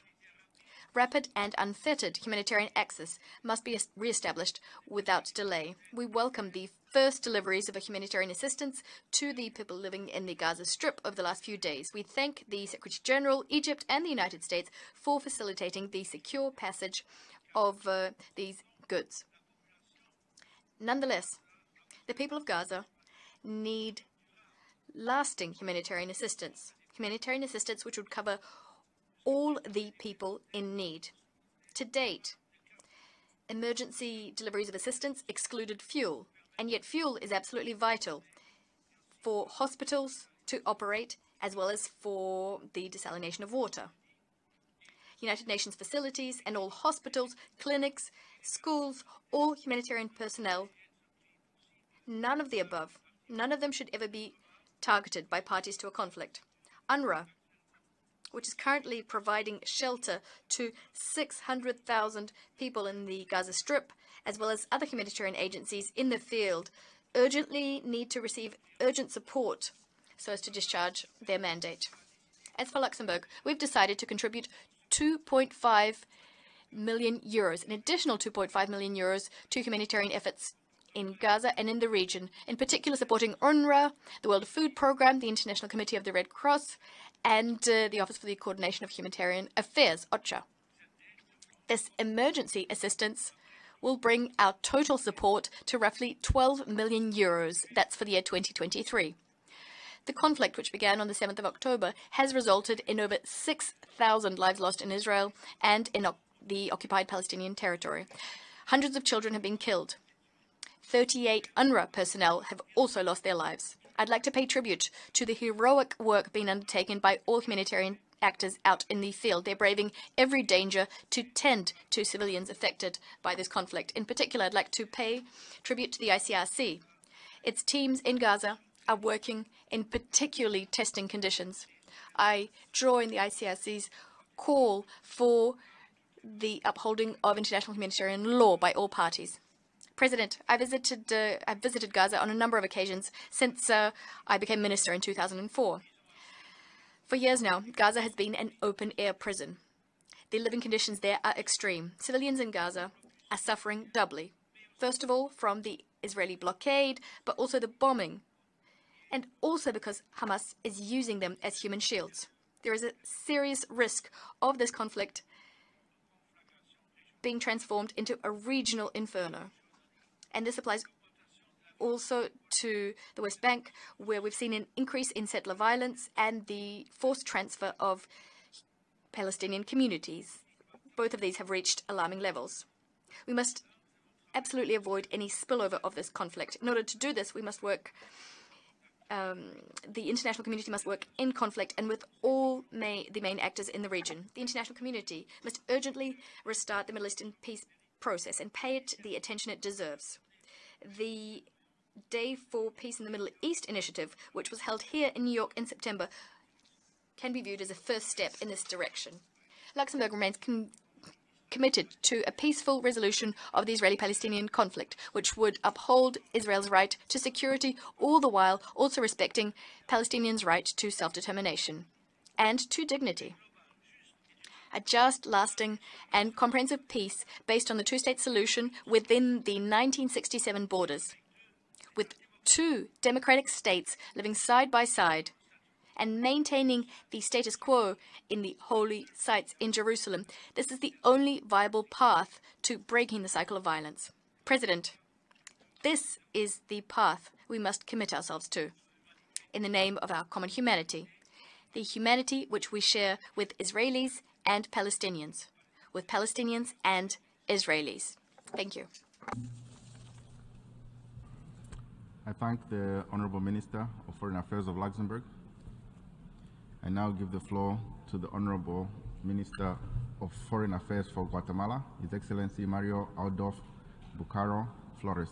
Your Excellency, the floor is yours.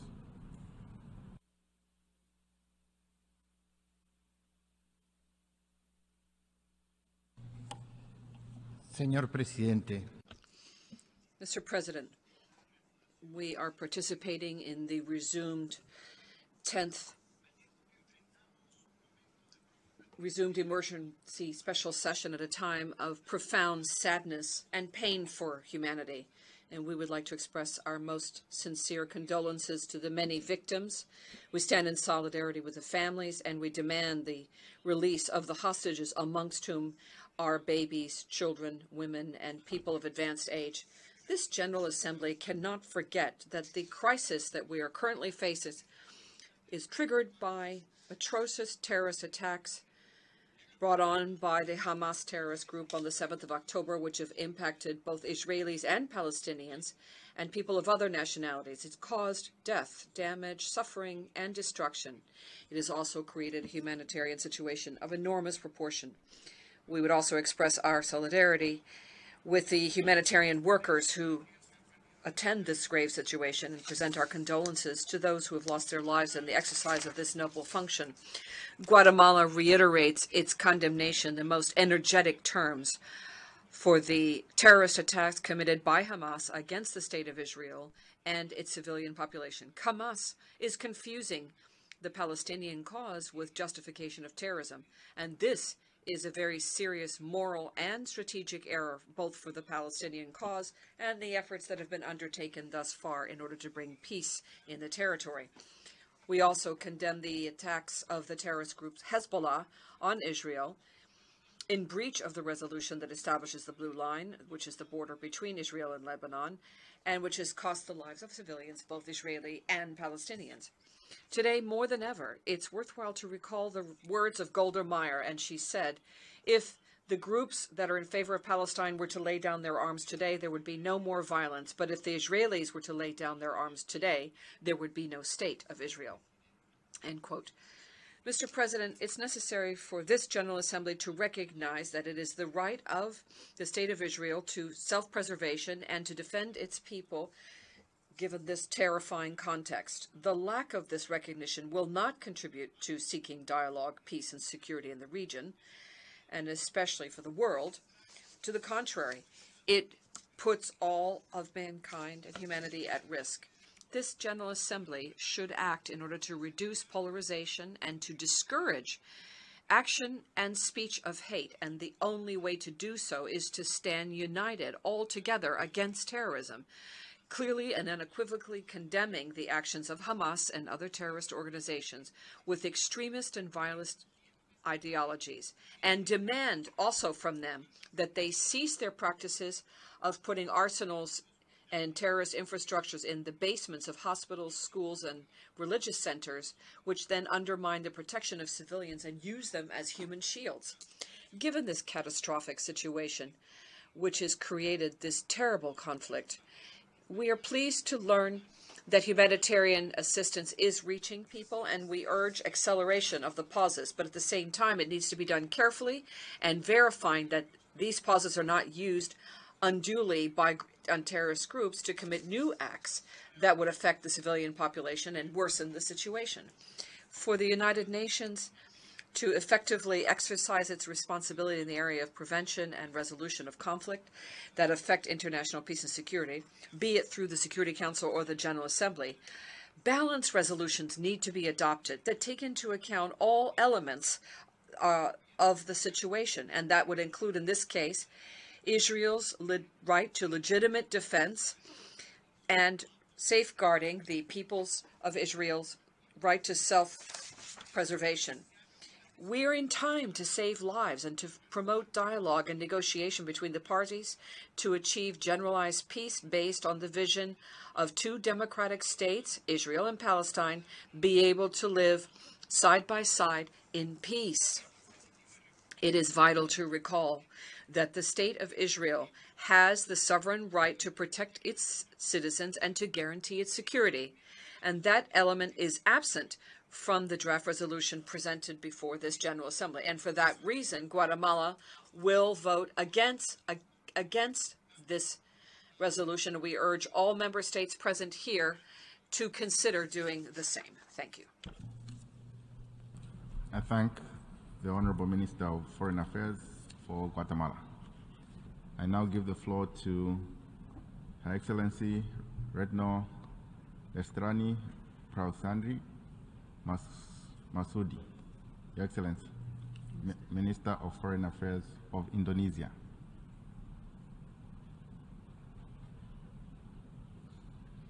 Your Excellency.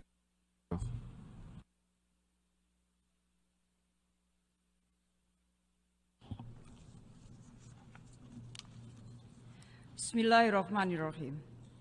Mr. President, I'm standing here not only as the Foreign Minister of Indonesia, but also as a woman, a mother, and a grandmother. I plea, stop the killing, protect the civilian, let in the humanitarian assistance. Use your heart for justice and humanity.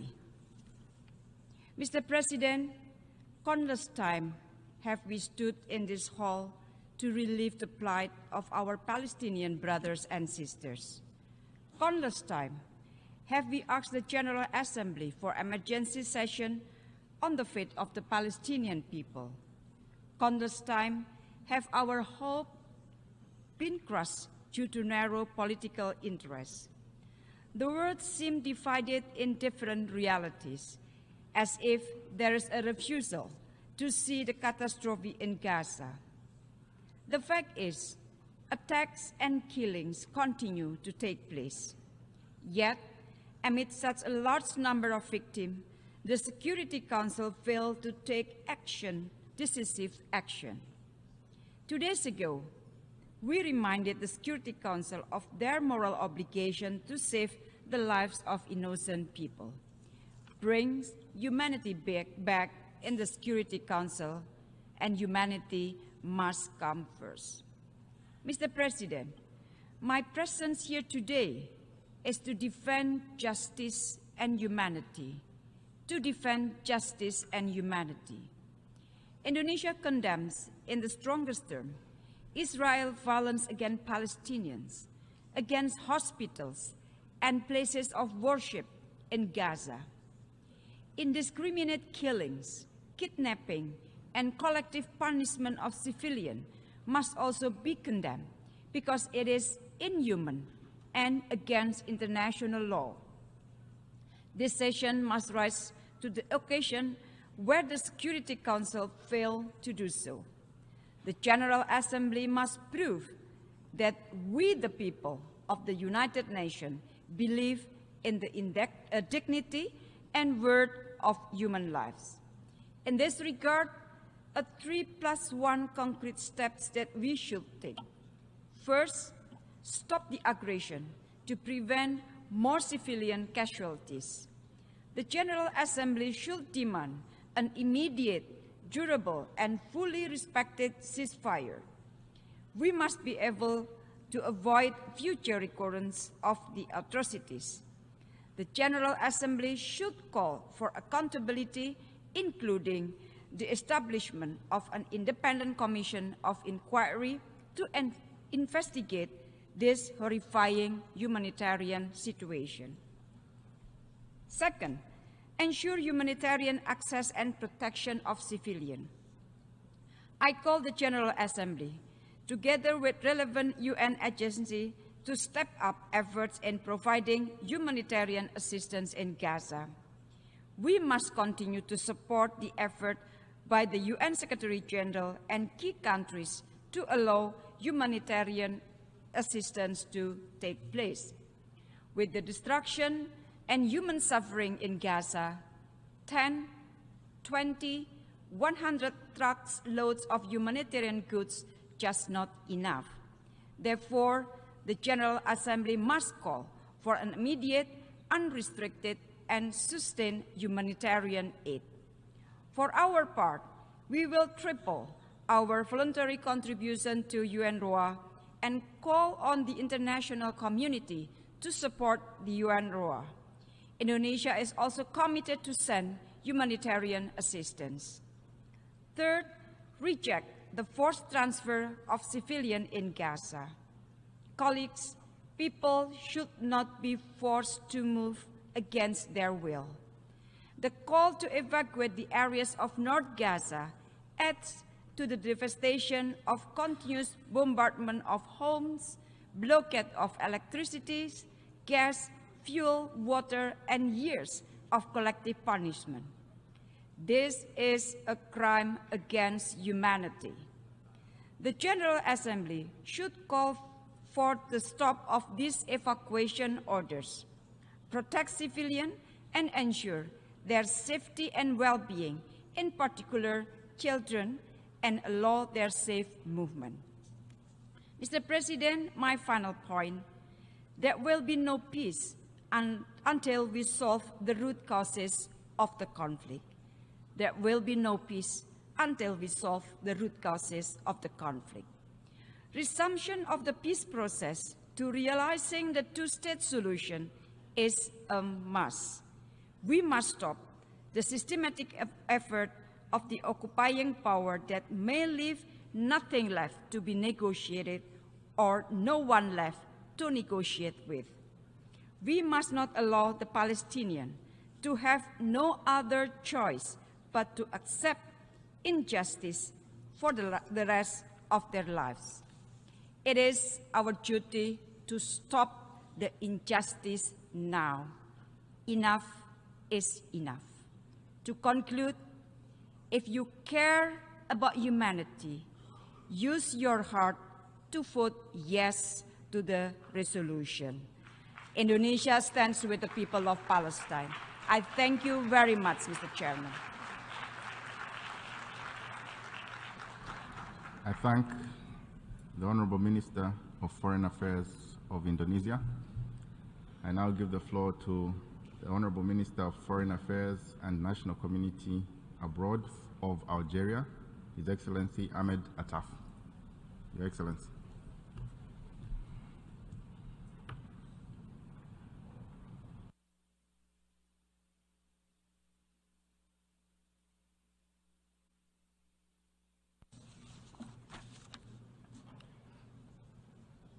Bismillah ar-Rahman ar-Rahim. In the name of God, the compassionate and benevolent. May peace be on the faithful prophet. President, the delegation of Algeria should like to thank you and express to you our gratitude for meeting our joint request submitted by the Arab Group and the Organization for Islamic Cooperation, OIC. We requested an emergency extraordinary session of the General Assembly following the failure of the Security Council to genuinely protect the United Nations Charter and failure to protect the principles and purposes contained therein, a failure to protect international peace and security. So, here we are, once again, speaking before this inclusive United Nations body to offset and compensate the Security Council's inability to afford the necessary protection to the Palestinian people and to confront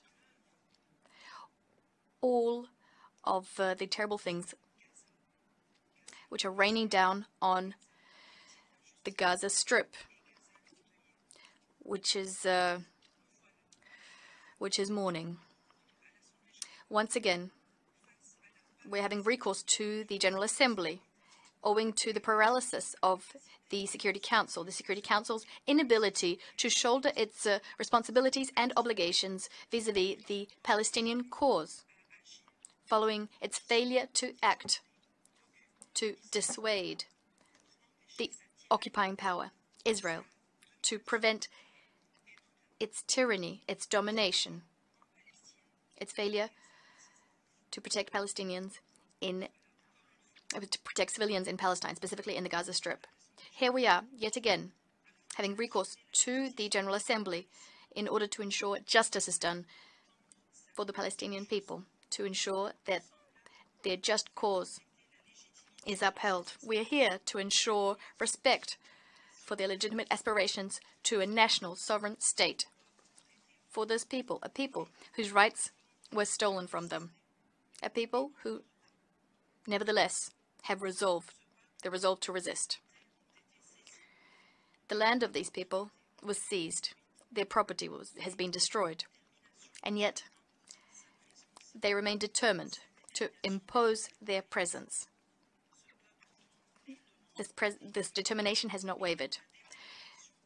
These people, their requests have been ignored, and yet they are tenacious and resilient. They will continue defending their rights. The Palestinian people has paid and continues to pay a very heavy price. And it can only be paid by those fighting for a noble, lofty cause, an inalienable cause, which is part and parcel of a national project. The complicity and the shirking of the responsibility of the Security Council, this is something we've said on numerous occasions over the last 70 years. We've seen a vicious cycle over and over, which cannot and has not been broken, despite its ramifications and all of the damage it's done, consistently, repeatedly. Today, much like in the past, we are bearing witness to the following. The same causes, the same consequences, terrible consequences, unbridled Israeli occupation, the most abominable, the most heinous crimes, no definitive or lasting and just solution to the Palestinian cause, a lack of solutions, and this is having the following consequences. Peace, security, and stability in this part of the world is being held hostage. The Palestinian people can't go on any longer. They're fed up with these double standards. They can't put up any longer with the non-constructive, unjustified understanding. And in fact, the Israeli occupying power is making the most of this situation. The worst of it is that the Palestinian people are suffering. They're suffering from the international community's indifference vis-à-vis the injustices, the oppression, the tyranny that they've been subjected to. We're telling the Palestinians that when the situation calms down, that their cause is not a priority for the international community. And yet when Palestine is victim to attacks, all of the efforts that are undertaken, and they're modest, they're few and far between, all of the efforts are directed to addressing the consequences of an absence of peace instead of working towards peace. An entire generation of Palestinians has never experimented with the path to, has never experienced the path to peace. An entire generation hasn't seen a single serious initiative targeted towards getting back on that path. A whole generation of Palestinians which hasn't seen a single instance of international action geared towards addressing the situation, responding to their legitimate aspirations to restore their freedom, to put an end to the occupation of their land, allowing Palestinians to exercise their rights and create an independent state. Isn't it high time that we resolve this situation, which constitutes a violation of the values and principles our organization cherishes? Isn't it time that we put paid to this historical injustice which these people are being subjected to? People who can no longer continue fighting this haughty, arrogant, occupying power. Isn't it time that we start a large-scale international movement for peace, in the name of peace? A movement that can rekindle hope among Palestinians. A serious and honest movement which could help uphold the national, inalienable, and non-time-barred rights of the Palestinian people. Rights which cannot be rescinded. The situation in the occupied Palestinian territory requires us to act swiftly, urgently, to put an end to the Israeli aggression, which is unjust. It's unjust vis-à-vis the Gaza Strip. We must aid the Palestinian people, afford them international protection. We need to take collective action with the involvement of all influential international parties. This action must be effective so that we can achieve fair and lasting peace in the Middle East on the basis of international documents, adopted documents which have international legitimacy. Our General Assembly has always been the rostrum from which we fight for just causes. First and foremost, the Palestinian cause.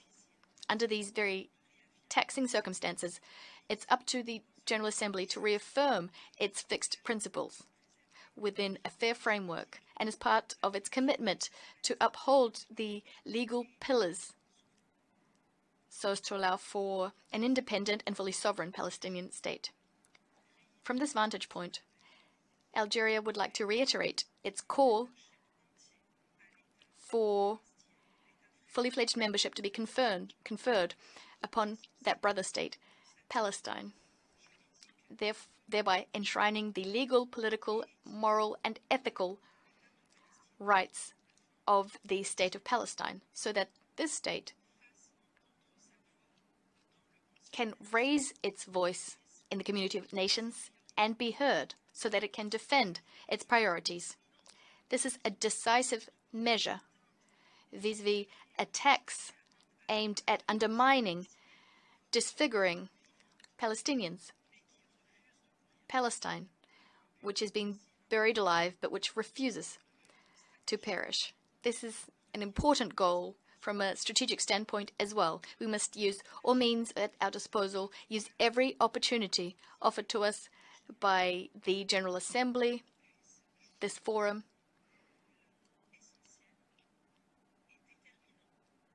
The General Assembly can, in fact, play a key determining role so as to achieve this lofty objective.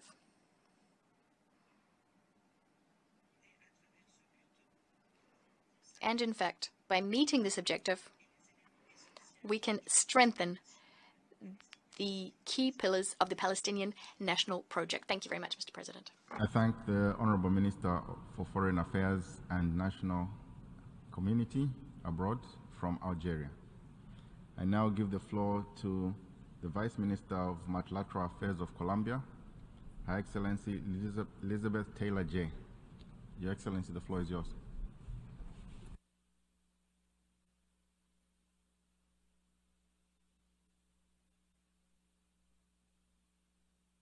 Señor Presidente. Mr. President, Excellencies, I appreciate the initiative of convening this emergency session of the General Assembly so that the international community can raise its voice in an energetic, condemnation and rejection of the violence and suffering caused to the civilian population in the Middle East, especially the most vulnerable women, children, elderly, and the sick in the Middle East. Colombia reaffirms its historic support for a peaceful, definitive, and comprehensive solution to the Palestinian question based on a two-state solution that would live next to each other within safe and secure borders, in keeping with what is set forth in the relevant resolutions of this General Assembly and the Security Council. We deeply regret the blood-curdling escalation of violence that we have seen in recent weeks and the ongoing violations of international humanitarian law. Resuming the 10th extraordinary session of this General Assembly shows that an absence of a definitive response that's adapted to international law to the conflict between Israel and Palestine creates deplorable consequences for the civilian population. It destabilizes the region and calls into question the very meaning of life and humanity.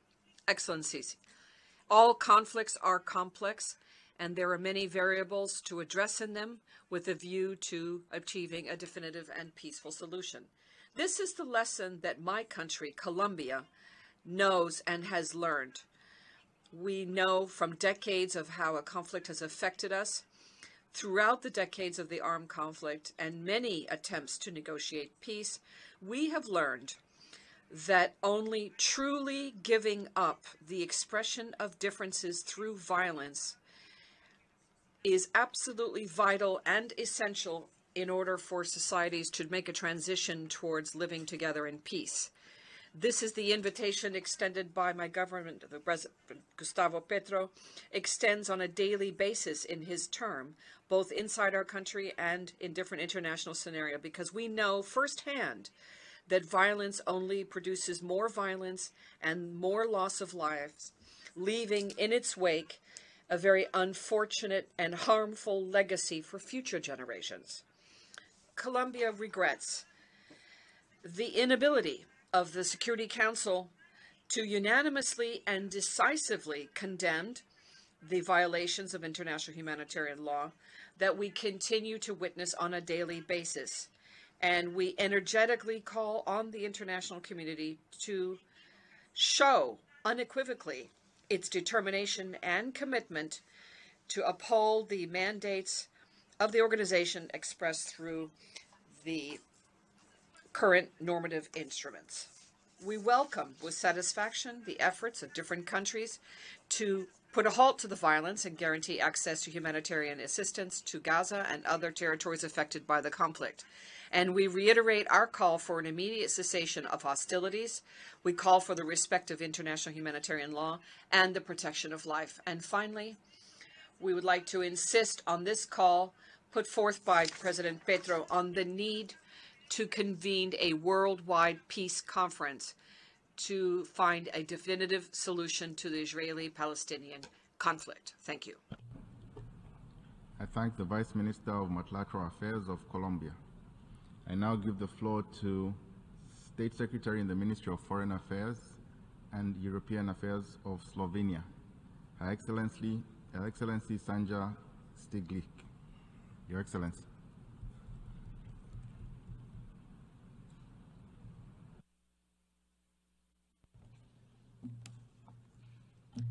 Mr. President, the unprecedented and dire situation unfolding before our eyes is a test for the Security Council, for the General Assembly, and for this organization as a whole. We hope that the Security Council will soon be able to unite its voice and speak to the civilians in the region. Current silence is deafening.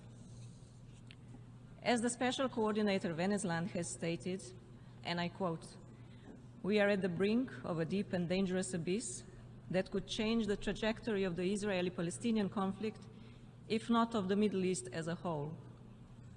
Like most delegates in this hall, Slovenia is deeply troubled with the speed of the deterioration of the situation. The conflict can easily spiral out of control, escalate, and spill over in the region. We recognize the efforts made by the United Nations, several states and leaders to avert the crisis and humanitarian disaster. We call on all countries in the region and beyond to act responsibly and to cooperate and engage in a constructive dialogue to de-escalate the conflict. Mr. President, there can be no justification for the brutal terrorist attack of Hamas on Israel, and we strongly condemn it. It has triggered a new cycle of violence and civilian suffering. We call for immediate and unconditional release of all hostages. Israel has a right to self-defense in line with international law. At the same time, the international law is providing all civilians protection during the conflict. The scenes we are witnessing are heartbreaking. Majority of those suffering the most are women and children. No civilian should be a target, and neither used as a hostage or a shield. Slovenia calls on all parties to fully respect international humanitarian law and humanitarian principles. We support all efforts of the UN Secretary General and other parts of the UN system in addressing the pressing humanitarian situation. Without access to water, food, medical supplies, fuel, gas, and electricity, and with constant attacks on civilian objects, schools, hospitals, and protected shelters, the already dire situation in Gaza is turning into a human catastrophe. There is an urgent need for a humanitarian ceasefire or pauses and humanitarian corridors that will enable rapid, sustained, unimpeded, and safe access for humanitarian aid, equipment, and personnel to Gaza and its distribution within Gaza. We should massively scale up our humanitarian assistance to respond to the immense needs on the ground. Slovenia commends the work of humanitarian agencies and their personnel in Gaza, who continue to provide assistance and protection to the people, often at a great sacrifice, paying the ultimate price with their own lives. Recognizing the deteriorating humanitarian situation, Slovenia has recently substantially increased its funding to UNRWA and its activities in support of the Palestinian people. Mr. President, resumption of a meaningful political process which will lead to the two-state solution, living side by side in peace and security, is of urgent and paramount importance. Slovenia has and will continue to support initiatives that reinforce the Middle East peace process, including the Peace Day effort. The Palestinian question has been a testing ground for this organization for far too long. It is high time to turn to the UN Charter and what it mandated us to do, to save succeeding generations from the scourge of war. Let us make sure that humanity prevails. Thank you. I thank the State Secretary in the Ministry of Foreign and European Affairs of Slovenia. I now give the floor to His Excellency Peter Andres Steire, State Secretary for Security Policy of Hungary. Your Excellency.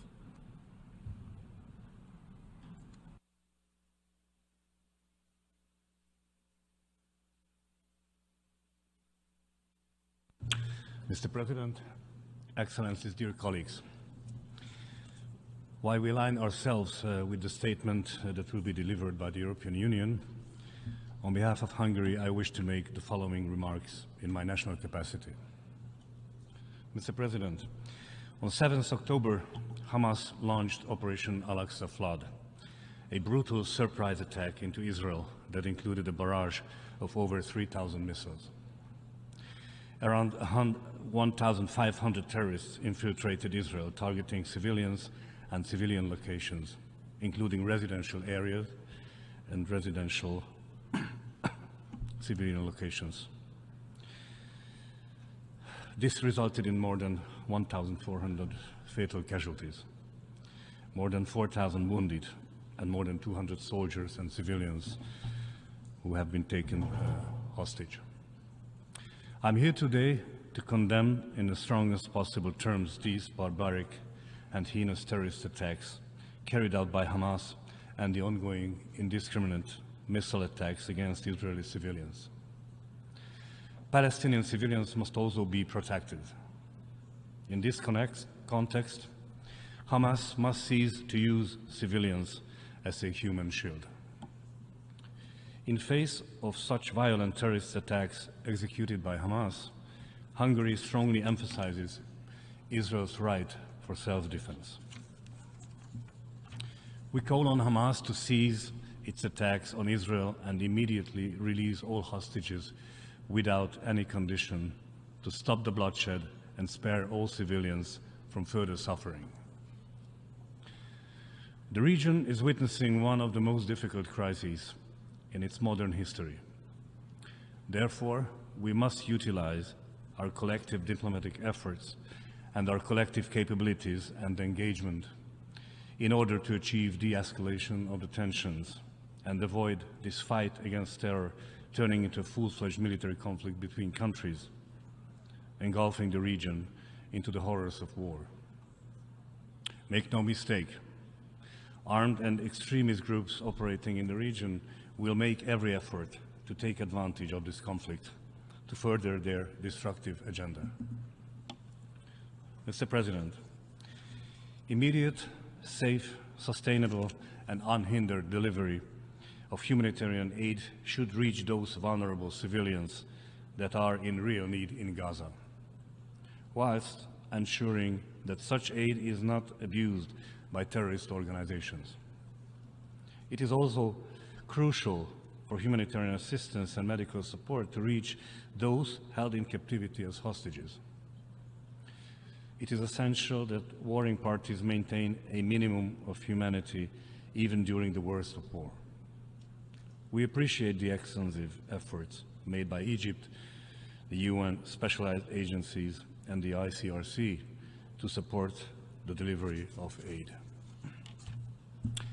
As I mentioned at the beginning, it must be a priority to prevent regional escalation, including the deterioration of the situation in the West Bank. We call on all regional actors to refrain from any action that can further aggravate the situation.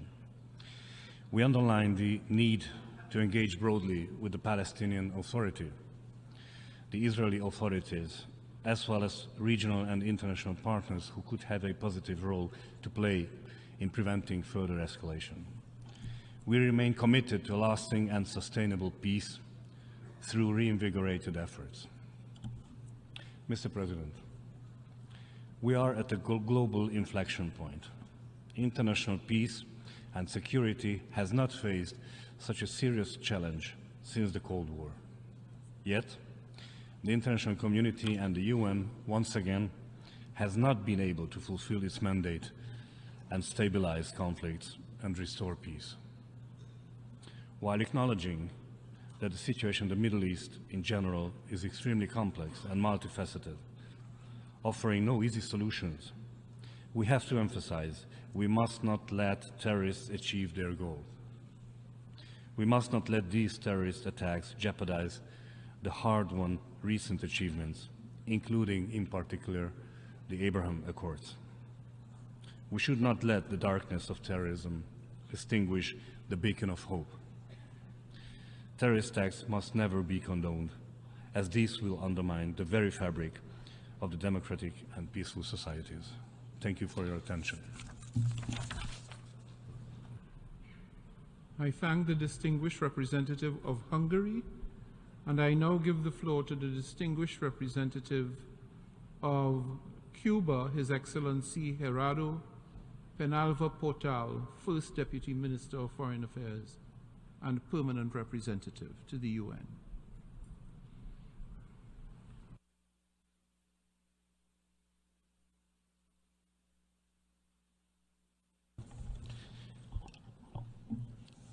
Hemos seguido con With great consternation and emotion, we have followed the very grave events in the Middle East. In that context, Cuba supports the resumption of this 10th extraordinary emergency session.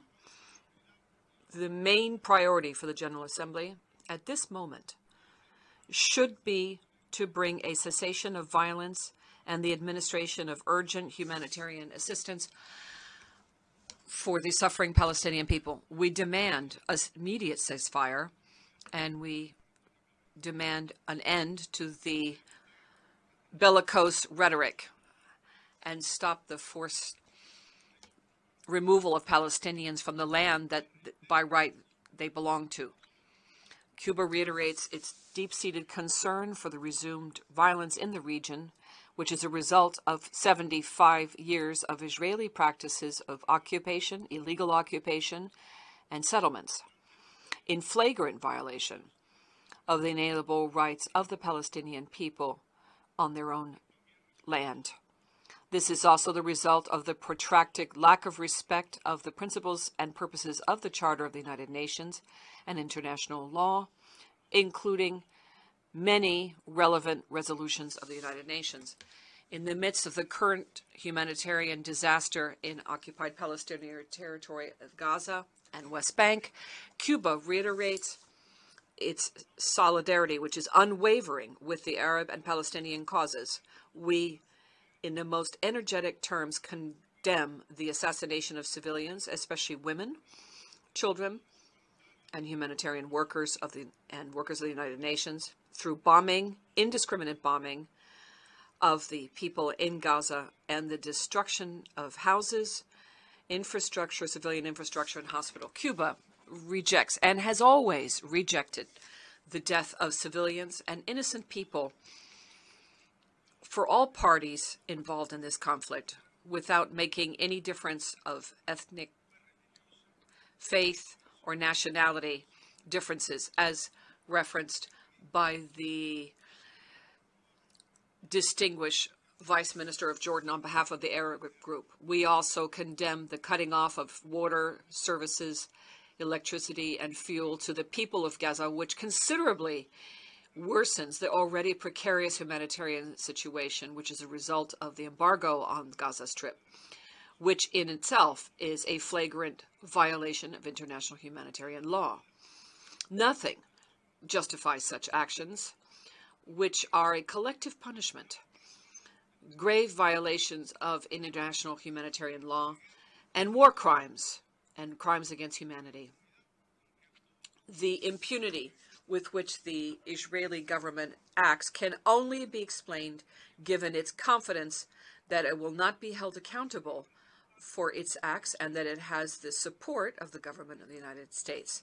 It is shameful that once again the Security Council has been unable to fulfill its mandate. It's regrettable that the United States has, in the Security Council, vetoed 46 resolutions related to the situation in the Middle East, including those on the Palestinian question, and the most recent was just a few days ago.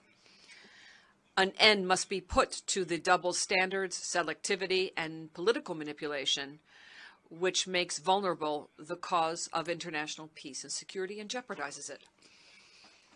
We demand the government of the United States not continue paralyzing the Security Council, using the anti-democratic and obsolete power of veto in order to protect the occupying powers' actions. It's time for the Security Council to fulfill its functions and uphold its own resolutions on the Palestinian question. We reiterate once again our vigorous rejection of the Israeli occupation of the Palestinian territory, including East Jerusalem, along with the illegal policy of settlement of Israel and all of its settlement policies. We condemn the latent annexation plans of the Jordan Valley and other parts of the West Bank and Eastern Jerusalem annexation plans. We think it's urgent to mobilize, under the coordination of the United Nations, humanitarian emergency relief in order to attend to the catastrophic situation in Gaza, and we call upon all involved parties to facilitate the entry and distribution of this vital humanitarian aid. We call on member states to guaranteeing sufficient, predictable, and sustained funding for UNRWA.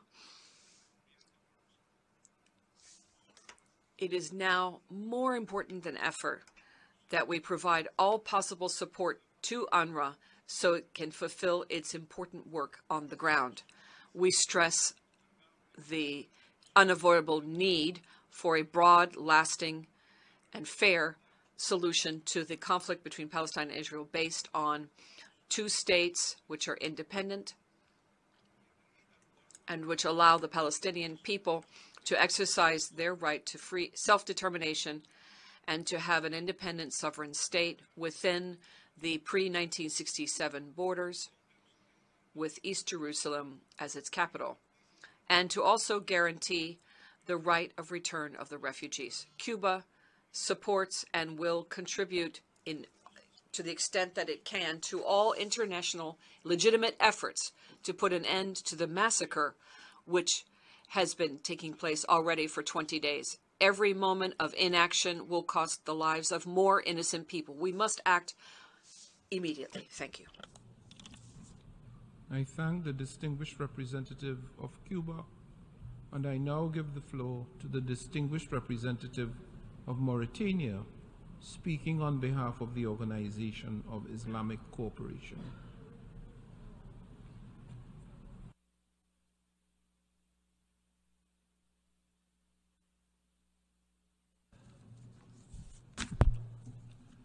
Bismillah ar-Rahman ar-Rahim. I have the honor to deliver this statement on behalf of Member States of the Organization of Islamic Cooperation in my capacity as Chair of OIC Group. Mr. President, we convene today in this 10th emergency special session of the General Assembly in the wake of Security Council failure due to the use of veto by a permanent member, once again furthering the Council's ability to uphold its charter duty to maintain international peace and security and to protect civilians in regard to the grave situation in Gaza Strip and the rest of occupied Palestinian territory, including East Jerusalem. Despite this Assembly repeated affirmation that the United Nations has a permanent responsibility towards the question of Palestine until it is justly resolved in all its aspects in accordance with international law, the international community continues to fail the people of Palestinian their inalienable right, included to self-determination and to return, continue to be denied and to be systematically and grossly violated by Israel. The occupying power, which persists in its blatant contempt of the role of the law, included the Charter, international humanitarian law, and international humanitarian right law, committing grave breach with impunity. Thus, we are witnessing yet another daily Israeli onslaught against the Palestinian people in the Gaza Strip, and assault that has surpassed all levels of brutality and humanity, terrorizing the entire civilian population and resulting in thousands of innocent victims. So far, more than 6,000 Palestinians in the Gaza Strip have been killed in Israeli airstrike and bombardment as of 24 October, with 68% of the victims being children and women. More than 16,291 Palestinians have been injured. Over 1,550 people are missing, presumed to be trapped and died under the rebel, among them hundreds of children. It is shocking that in the span of 2 weeks since Israeli military aggression on Gaza was launched, about 1.5 million Palestinian civilians have been forcibly displaced from their homes, with nearly 90,000 people crowded into 100 UNRWA designated emergency shelters, according to available data provided by the OCHA. They have fled to those shelters in fear, seeking refuge under the UN flag, as their homes and neighborhood, school and hospital, mosque and church are being indiscriminately and deliberately destroyed by Israeli airstrikes. all in grave breach of international humanitarian law. Yes, as we all know by now, even UN facilities have not been spared. 38 UNRWA schools and facilities have been hit in Israeli strike, causing death and injury to civilian, damage to facilities, and widespread fear and panic. 29 UNRWA personnel have been killed in Israeli attack, along with other humanitarian workers in the Gaza Strip. We reiterate the call made by the OIC Extraordinary Executive Committee meeting on Foreign Ministers held on 18 October 2023 for an immediate cessation of illegal and inhuman Israeli aggression against the Palestinian people and the rejection of a targeting of civilians under any pretext. The forced displacement from their homes and their starvation and denial of safe access to humanitarian aid and essential supplies for survival even worse. All these actions are in contravention of international norms and law, including the UN Charter, international humanitarian law, and human rights law, and the most basic shared human principles and values. They are illegal and reprehensible. They must be firmly condemned and cease forthwith, while Israel, the occupying power, must be compelled to apply with all of its obligations under international law without exception and be held accountable for its breach. We hereby underscore that the fact that a ceasefire is urgently needed and there must be protection for the civilian population in the Gaza Strip and the rest of occupying Palestinian territory, including East Jerusalem. All efforts at this time must prioritize the protection and safety of human lives in accordance with international law and our shared moral and humanitarian obligation and values. Moreover, Israel must end its inhuman siege on Gaza. The OIC underlines in this regard the urgency to provide immediate and sustained humanitarian, medical and relief aid, including food, water, fuel, electricity, and non-food emergency items to the Gaza Strip, included through the UN institution and particularly the United Nations Relief and Work Agency for Palestinian Refugees in the Near East, UNRWA. Assistance is desperately needed, especially by the 1.4 million people who have been forcibly displaced from their homes and lost everything as a result of this aggression.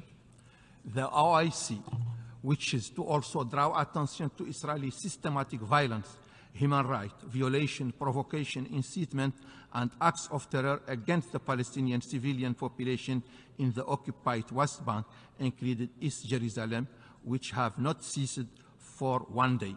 Since the beginning of the month, Israeli occupying forces and extremist settlers have escalated their rampage through the population, cities, villages, and refugee camps, killing more than 91 Palestinians, including 27 children, included over 1,334 civilians, demolishing homes, desecrating Islamic and Christian holy sites, torching properties, destroying crops, uprooting trees, forcibly displacing more than 545 people.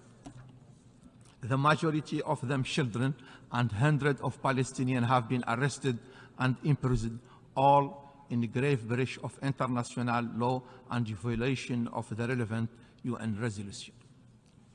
Mr. President, the General Assembly gathered in this session, uniting for peace, must address this grave situation and make its contribution to upholding international law, including humanitarian and human rights law, and it must continue to call on the Security Council to uphold its charter duty for the maintenance of international peace and security, which is being threatened by this ongoing injustice and the fair-reaching consequences for a long and accountability and a just solution remain elusive.